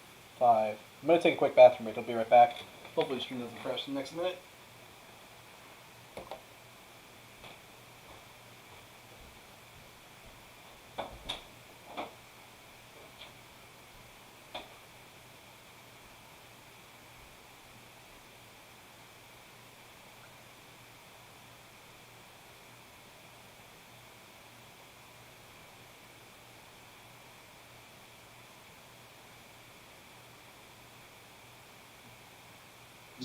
Taking care of another.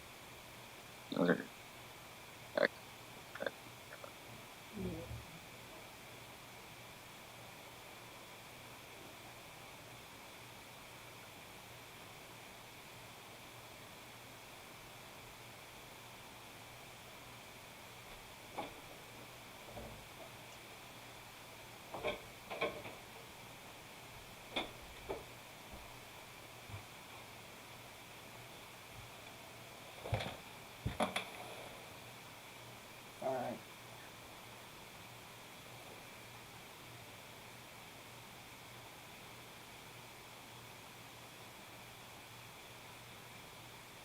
You know how Tampa Bay wins every year, or this is how they do that. It's because they find a way to win the draft every year. I think is what it is.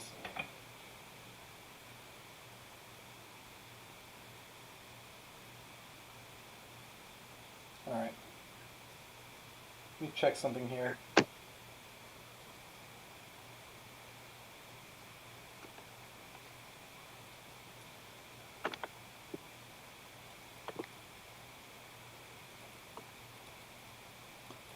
Alright, so on the ticker I just had the first two picks. That's the only picks that matter today. Yeah. Oh, why does it say B? If it was competitive balance B, our night would be over. So we got probably about an hour left until we probably got about an hour and change left until the conference call with Hazen and Lagnier. That was scheduled for 7:30. Yeah. So. But this draft is moving so slowly. I don't think it'll start at 7:30. Oh wait, no, yeah. It might start at 7:30 because that's when the D-backs pick again. Well, not only that, but I mean, there's only 9 picks left, 10 picks left. 9 picks left. No, 8 picks left. Jared Schuster at 25. So yeah, I expect a lot of college arms to go off here. Teams probably trying to avoid risk here, and pretty much the only top prep arm left is Kelly. And Kelly could be a tough sign. Honestly, could be available at 33.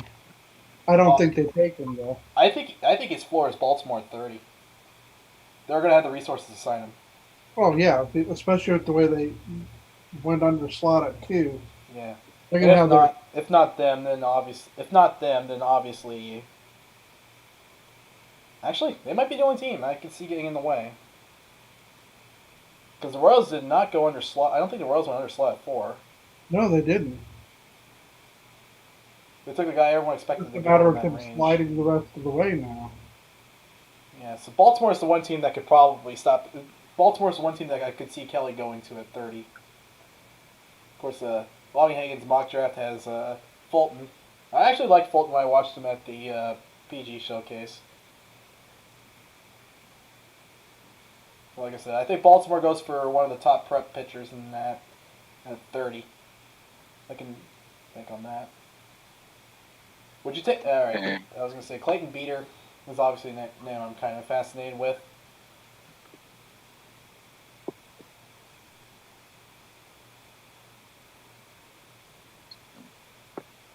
Because Clayton Beater, obviously, he can spin the ball pretty much. He's probably one of the best spinners of the ball in the draft, but he doesn't have a track record with command, and he only has 2 pitches, which obviously is a significant relief risk. Although if he learned to throw a good third pitch, he'd probably be a number 1. He'd be a number 2 or number 1 starter right there. I would take it. Although I think Beater's going to go pretty soon.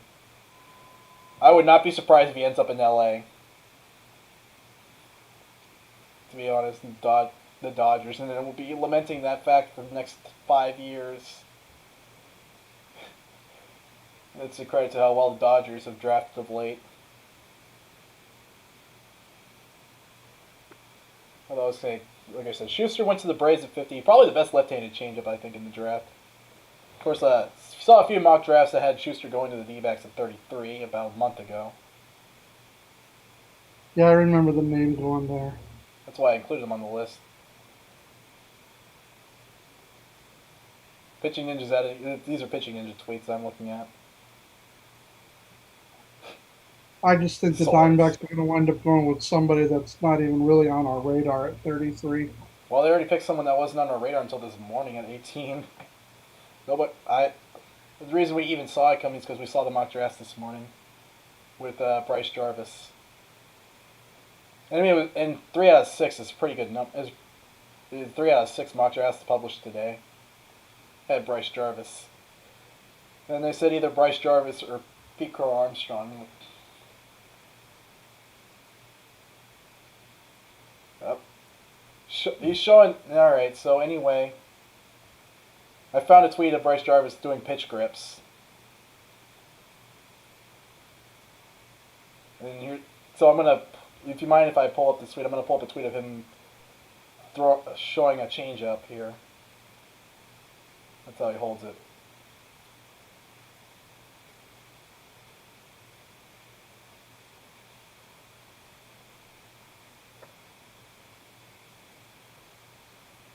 And of course he's got a really good changeup.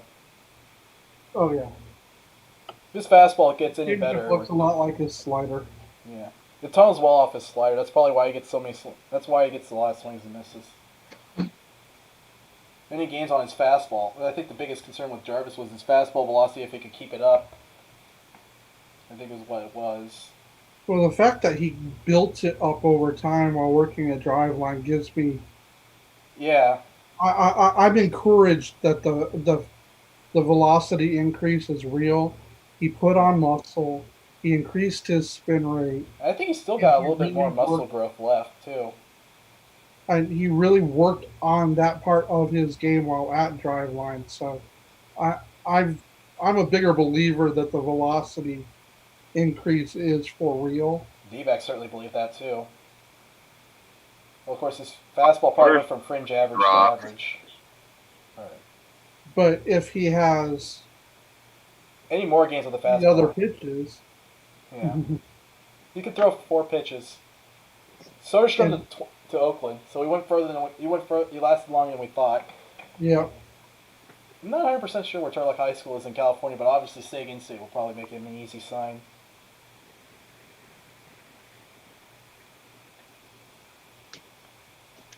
The thing about Jarvis, he's a very technical pitcher. Also, very technical. If everything clicked out, he'd probably be the D-backs version of Zach Greinke. Well, yeah, I mean, he's one of those guys. I mean, when you look at him pitching, everything is. You want to take a picture of it and say, "This is how it should look, kids." Yeah, we've been blessed to have those kind of pitchers of late. Dan Herron, Zach Greinke, those 2 guys.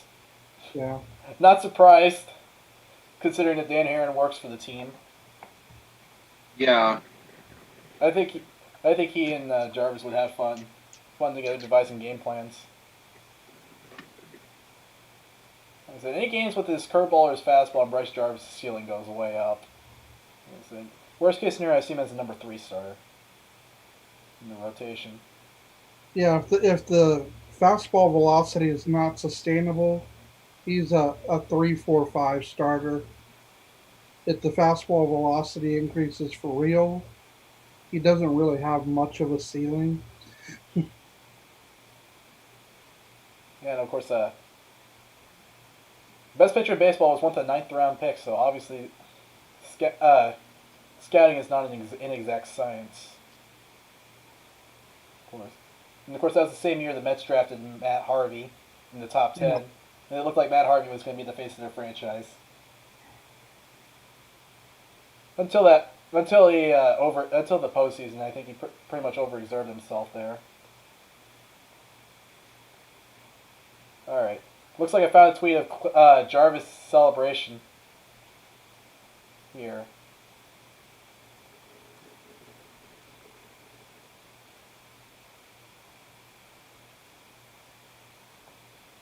And now he's doing the handshakes and hugs with everyone in the room on this one.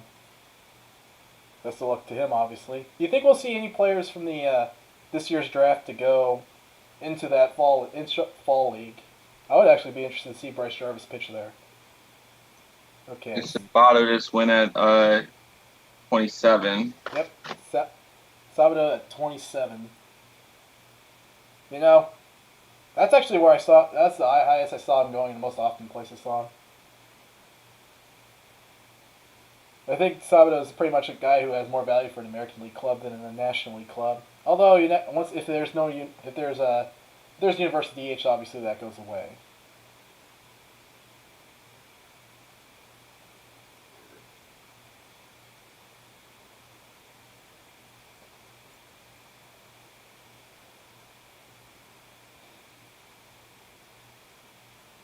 So far, nothing really surprising in the back end of the first round.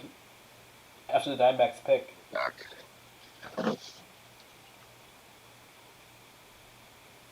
have to think that Minnesota's going safety here at 27. He's probably going to be.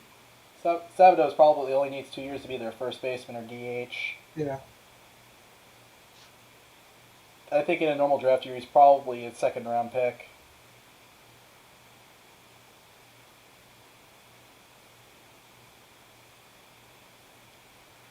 Here's a tweet that was retweeted by Pitching Chat. Have you been asking if college coaches are going to recruit a kid based off video? The Rays took a player in the first round essentially based off video. Although I think a team like Tampa Bay has to take more risks because they are limited in payroll. So you got to take more chances. That kind of thing. So I think we're now, 6 picks? We got 5 more picks to go before the D-backs are on the clock. So I have to think Jared Kelly's falling out of the first round at this point. Yeah. So the question is, does he sign with Baltimore? Or does he sign? I think it's either Baltimore or Arizona. Baltimore at 30 or Arizona at 33 for Kelly. Those 2 are going to Texas. I mean, I guess Kansas City could be possible because they took Nick. Only if they've already talked to him and know that he's going to sign. I could see Kansas City or Pittsburgh jumping in the way, although Nick Gonzalez, I I could see Pittsburgh being a possibility because Nick Gonzalez is not going to command over slot at 7. No leverage. It would have been nice to have that second-round draft money all of a sudden.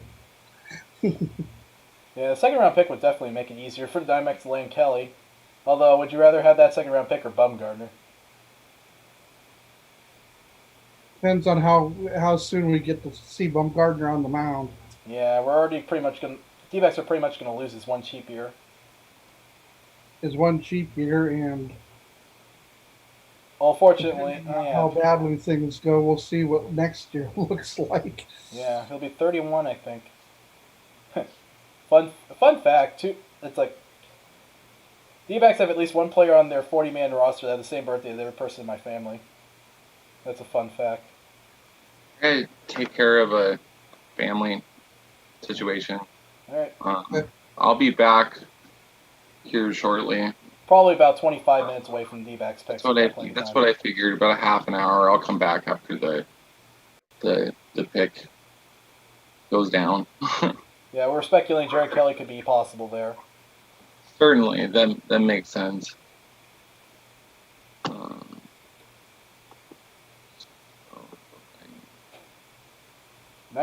19.2 inches side-to-side break is absolutely ridiculous, and this is what they're talking about Bryce Jarvis' changeup.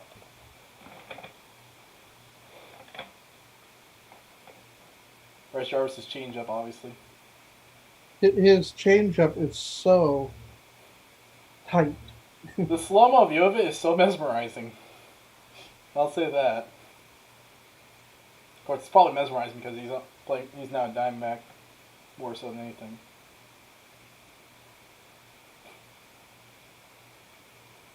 The Yankees are on the clock. Wait, oh yeah, we're at 28. I don't think the Yankees will take Kelly. They don't have the money to do that. Especially after signing Garrett Cole, they don't have a second-round pick. I think they go Austin Wells at 20. I think the Yankees take either Austin Wells or Majinski at 28. The Yankees frequently are just taking safe picks because they always know that they can make trades and buy whatever other talent they need. Yeah. Have a hole in your pitching staff? Give Garrett Cole $300 million. And double bonus when you take him away from a competitor. Yeah. I really thought Cole was going to go to the Angels, but then the Yankees said, no, we're not going to be outbid no matter what it takes. And honestly, I think it was either the Angels or the Yankees. If the Yankees were... If it was close, I think it was going to be the Yankees because I think that's because the Yankees are like, hey, you got away from us twice, we're not letting you get away a third time. Well, that's just it. They made it very clear in a almost tampering sort of way that just let us know what it's going to take to outbid the other guy. And oh, by the way, Austin Wells to the Yankees. I called that. Yeah. But that wasn't surprising. All right, so we're at 29. The Dodgers. I think the Dodgers go college guy too. Yeah. If they go Jared Kelly. There's something up. And also, it'll be very sad. So like I said, with the Dodgers, I think the Dodgers either go college batter Majinski at 29. I could see them taking Majinski. And then with the Dodgers, like Majinski will turn into a number 1 starter.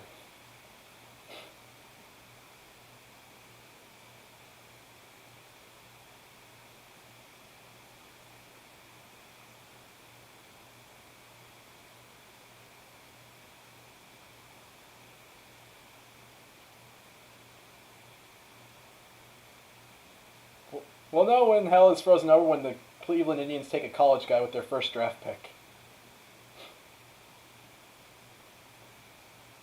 I don't think the Dodgers will go with a high school guy too much, especially a guy like Jared Kelly.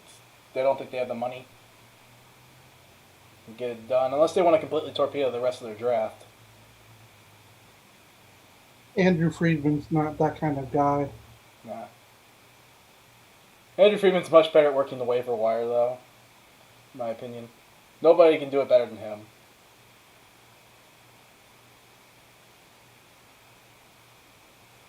Apparently, between the MLB pipeline guys, Jim Cowles had the more accurate mock draft.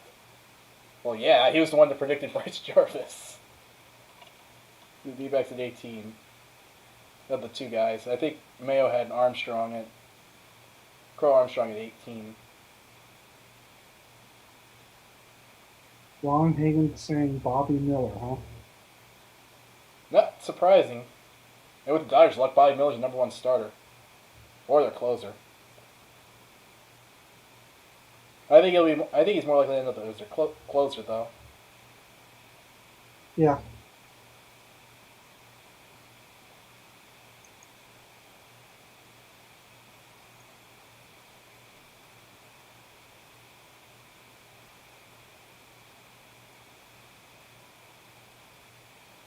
So that means Bobby Miller 29. So that means Kelly's either going to go 30, 33, either going to go in the next 5 picks or not at all.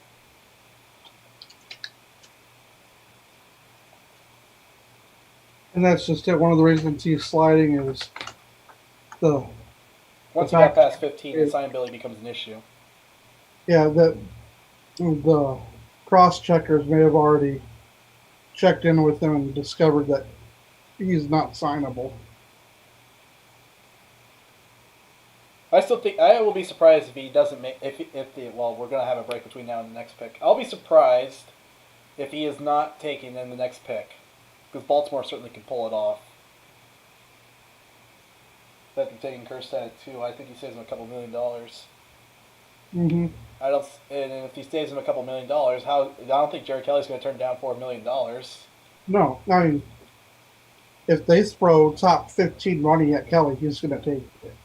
Of course, I'll be curious to see who the D-backs take at 33. I don't think they necessarily have that type. I think they can throw top 25, but not much higher. Either one of the guys from Miami should still be available. So, the worst pick I can think of is Drew Romo. I see him as a bat. I had him on my list for bats at 33. But that was only for like if the Diamondbacks went big at 18. Obviously, you don't want a catcher that can't hit with a top 35 pick. That has questionable bat, I should say. There's a possibility they can hit. These guys can all hit.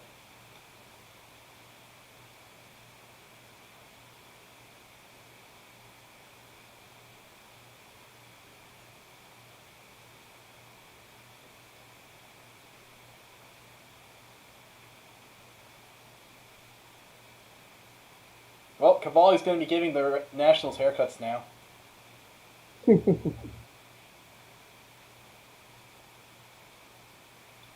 Be curious to see what Ladnier has to say about Bryce Jarvis. They probably saw something in those 6 games they pitched. No, not 5 games. 6 games they pitched. Wait, my math 4 or is 5, wrong. something like 4 that. games. I'm going to say 4 games. Those 4 games they pitched in college this year. I kept thinking it was 6 because I thought he threw 40 innings, but it was 40 strikeouts. They had to have seen something. And maybe they believe he can even get more on that fastball, as I mentioned, about 30 times.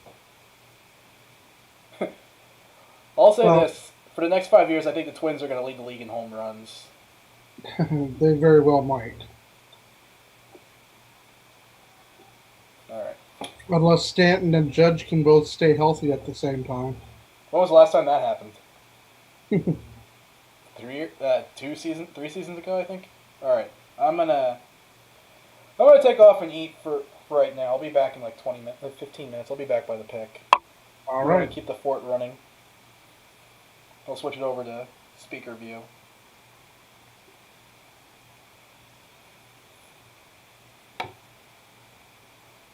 All right.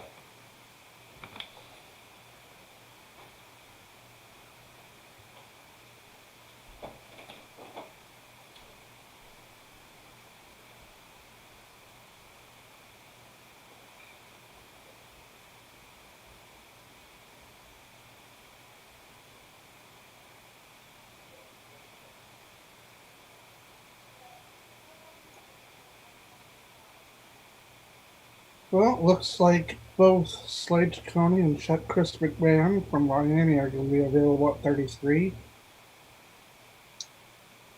And Wesley's guy, Dylan Dingler, will probably be available. At this point, it's kind of a crapshoot. Well, it's always been a crapshoot, but at this point, I think we can expect them to take somebody who hasn't been highly touted on anybody's radar.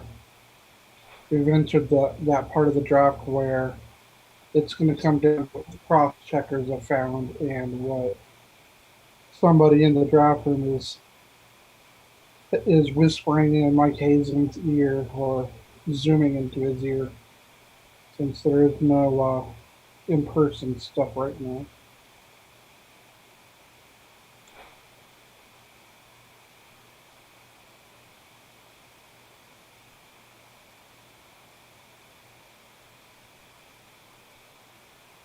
Still waiting on Baltimore to make the pick, expecting them to take Kelly with the 30th pick.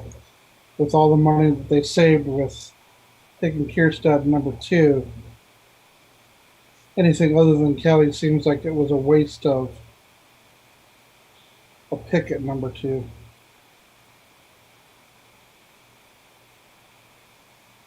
Nobody else left on the board is going to take the kind of money.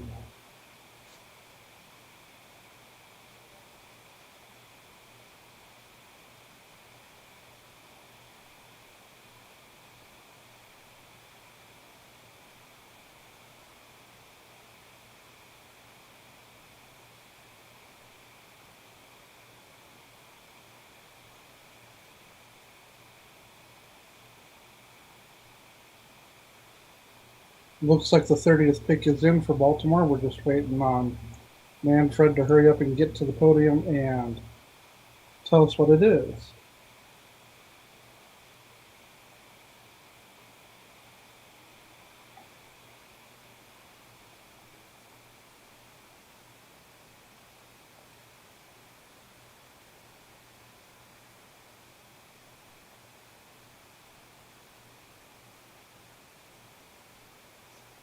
Still waiting on Manfred to get around to telling us what it is. Mississippi State. The Pittsburgh Pirates have the next pick. Well, good luck in Mississippi State. Wow. So, Baltimore is just punting the entire draft, apparently. Jordan Westberg out of Mississippi State. He might have actually still been available come Baltimore's next pick. So, this really helps improve chances of Kelly making it to the Diamondbacks. Although I'm still not entirely certain that the Diamondbacks will be taking him, because he has started to get into that range where there might not be enough money left.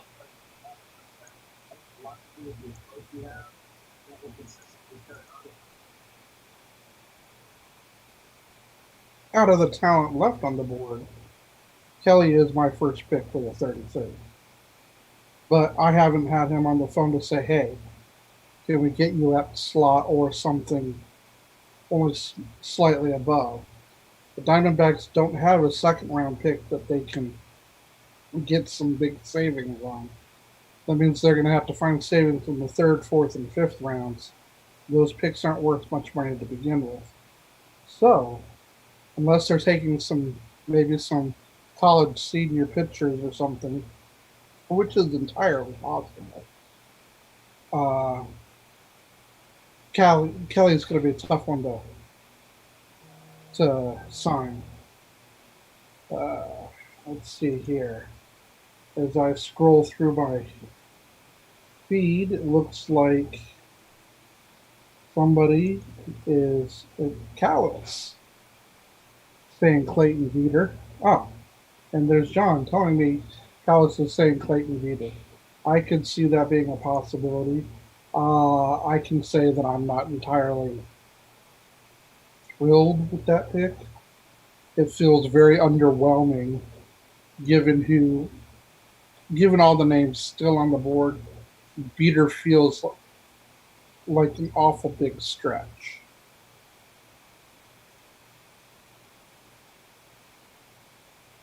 Let's see. Where do we have Beater on my list?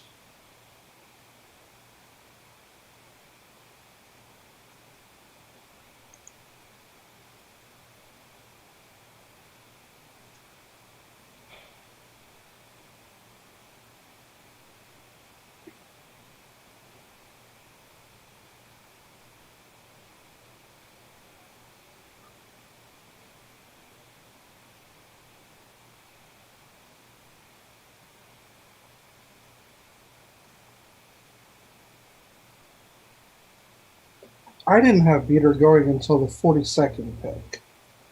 So, yeah. Texas Tech does have a pretty strong program most of the time. Anyway, let's see what actually happens.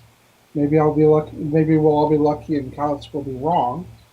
But he generally seems to be pretty plugged in. And so, yeah. Yes, John, it does look like Kelly's going to be there. Let's cross our fingers. Maybe Calix got it wrong.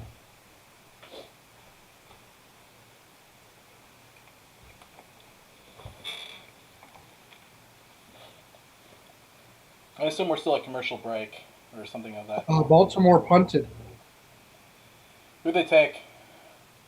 They took the shortstop out of Mississippi State. I wouldn't call that a punt pick, but obviously I think Baltimore's either going to try something at their second round pick, or yeah, they might be punting. I don't know. He's a guy. I mean, he would have been a stretch to make it to their next pick, but it wouldn't have been entirely unlikely. All right, so 31 I think is Pittsburgh. I could see Kelly going to Pittsburgh because I don't think Gonzalez is going to command full slot at 7. He'll be close, although I think he's close enough that they might. The Pirates took Majinski. Yeah. Okay. I think if Kelly makes it past either the D-backs or the Padres pick, I think you can count on him going to Texas. Kansas City, I think is 30. Kansas City's on the clock. Kansas City's on the clock, and we got Nick Lofton. Okay, yeah, he was going to go around that range, so now the D-backs are on the board. And Kelly's there, but I'm still. I think Kelly's saying Beater, Clayton Beater. You took Clayton Beater? That's who Callis is saying that he thinks. I can understand the Clayton Beater pick quite a bit. I didn't have Beater going until 42. I had Clayton Beater on my list of guys that would go 33. Actually, it was the last name I put on there. I didn't actually have his name until the night before that thing was supposed to publish. But I think I have it. I would much rather take a run at Kelly or either of those arms out of Miami. Yeah, the arms out of Miami are probably more likely to stay in a rotation than Beater, but of course Beater has a higher chance of being a number 1 pitcher than those guys. Well, other than maybe Kelly. I don't know. There's something about Slade Ciccone I like. Yeah, he's usually one of the first 2 pitchers. I mean, he's a big boy for one thing. All right, I've refreshed my Twitter page just to be safe. Yeah, Jack Test did the Texas Clayton Beater. That's his prediction. He's not actually legitimately leaking that. Oh yeah, like I said, it is a prediction, but he is pretty tied in too. So yeah.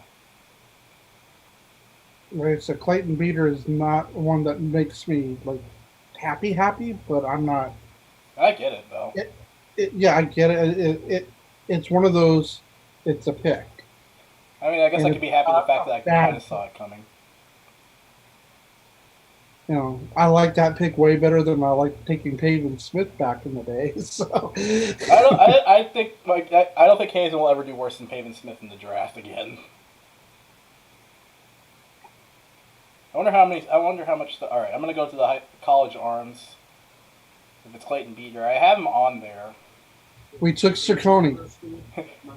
All right, that's actually, I say that's a pretty decent draft. You get 2 starters. in the draft. So we took the one that I was saying that I wanted if it wasn't All Kelly. right, so I think we can write off Jared Kelly to college now. Yeah, I think that it became. I think that was probably a shoe-in when he didn't go in the 20. I was gonna say I Saccone was projected to go much earlier than he actually did. And I think Kelly is just not going to get touched by anybody. I think All right, when so he didn't go top 20, he started telling the cross checkers, "Don't bother." I was gonna say probably. Yeah, I didn't put Saccone on my board for 33 because I didn't expect him to make it that far.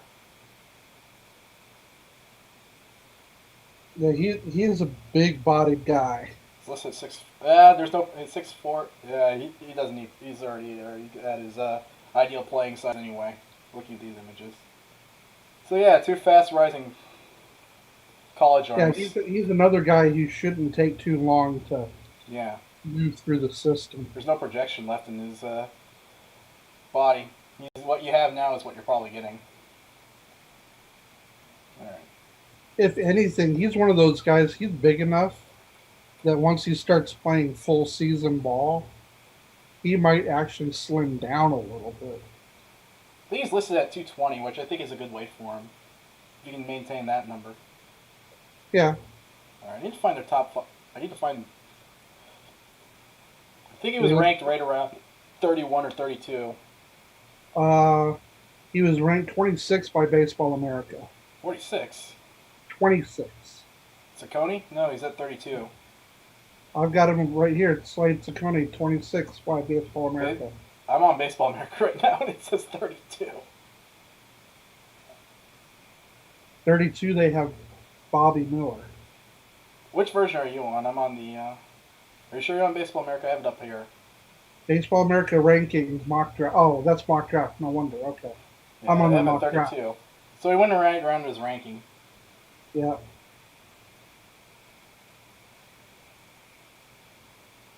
Yeah, I was just on the wrong page. I was on the mock draft page and not the rankings page. Yeah, I think we came out pretty well in the draft. I think we came out pretty good in the draft.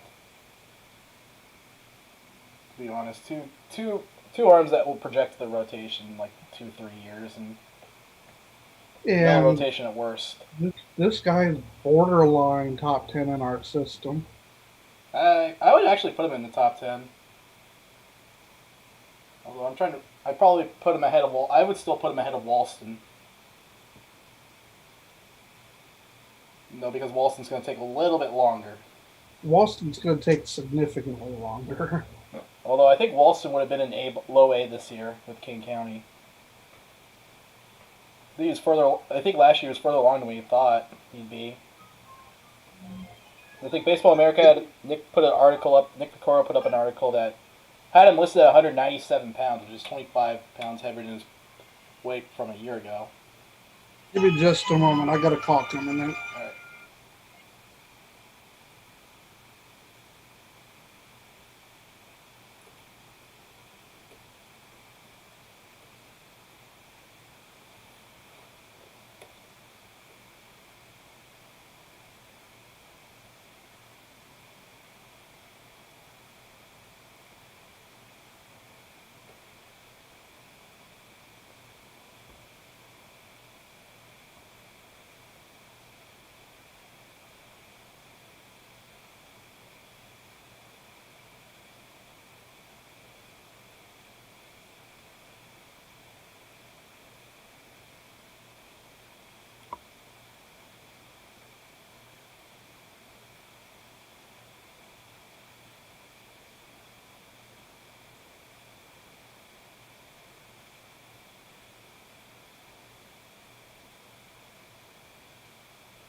Alrighty.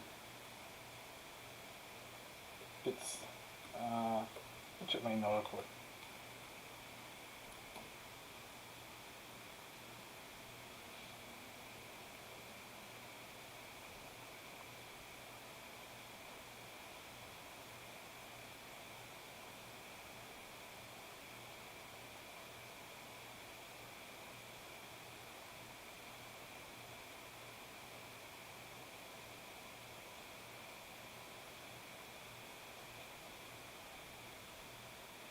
Alright, I'll just I'll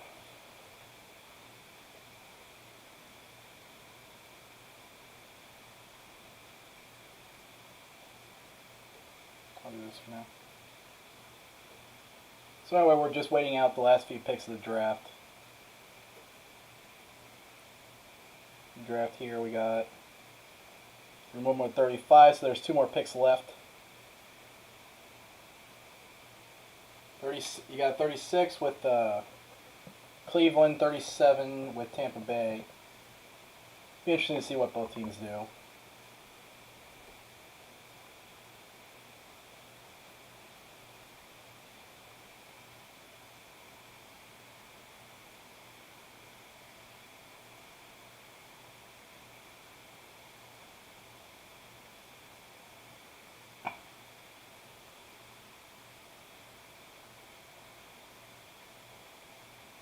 Probably get to start work.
Yeah, we're looking at. Wait until Wes comes in to view or if we're going to end early or not.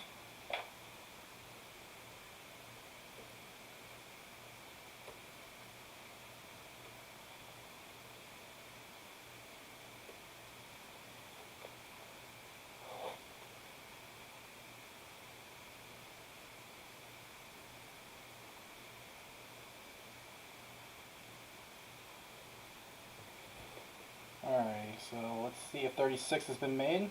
Tanner Burns, 36. So Tanner Burns, the Auburn pitcher.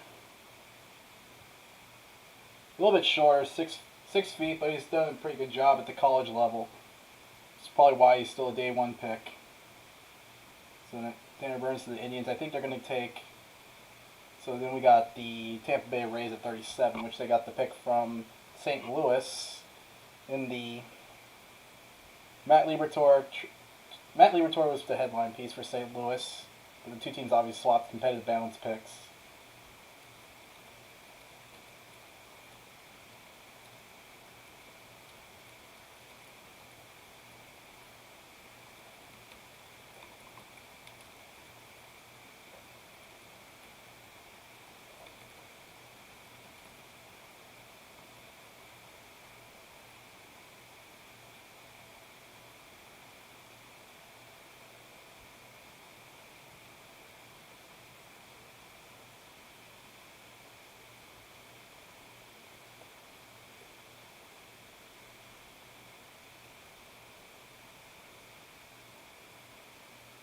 Alright, Liko Williams, 37. That means the draft is over at this point.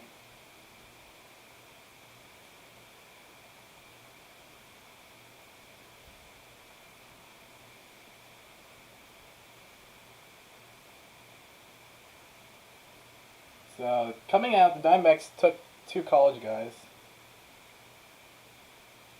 I'm not unhappy with our picks at all. Yeah. Jarvis would have been my first pick at number 18, but Yeah. he was on my short list. And at number 33, we pretty much took the number one guy on my list, not named Kelly. Yeah. And I'm really thinking Kelly isn't here because of signability. Yep.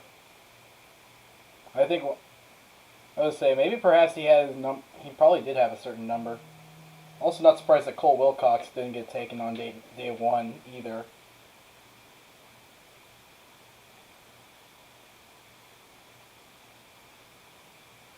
All right. So I think we got about 20 minutes before the conference call. You're gonna hop in on that? The Zoom call with the. Yeah, I'll be on the conference call. Yeah, I'll be there too. I might even ask a question if I can. Like I said, Jarvis was a pick that surprised me. Looks like we lost Wesley for the rest of the night. So. Yeah. Some things happen. Yep. Things happen. All right. Well then, All right. So I will close it out here. Yeah. We'll be back tomorrow to wrap up what happened in the draft. Yep. Won't be a stream tomorrow. It'll be mostly videos, I believe. Yeah. Still, we can talk about who all got picked. Yep. Diamondbacks still have 3 more selections in this draft, so they're looking at 90 in the third round pick, 119 in the fourth, and then 149 in the fifth round. Those are the 3 final picks. So, do you want to put up the what? The write up for number 33, or you want me to? You do 33. That? I'll do the first night recap. All right. It'll give me about half an hour to get that up then, because I have to go see to making sure my kids are actually eating dinner. All right. And then I will post up number 33, and we'll be back here tomorrow. Yep. Have a nice night, everybody. All right. Take care, Deep. This is Mike. Okay, everyone. We'll see everyone tomorrow. We'll be up on the Snake Pit covering the final 3 draft picks for the Diamondbacks.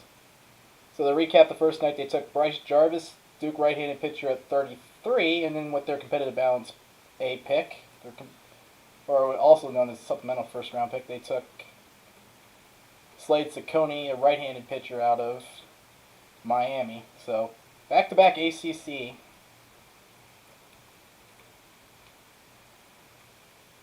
arms that project to move up their system pretty quickly. Could see them in the rotation both as early as 2023. So anyway, it was take care, everyone. Have a nice night. This is Michael McDermott. Also speaking for James Attwood and Wes Baier. Will be back covering day 2, not in a live stream, but in a video here on YouTube. And wish everyone a good night.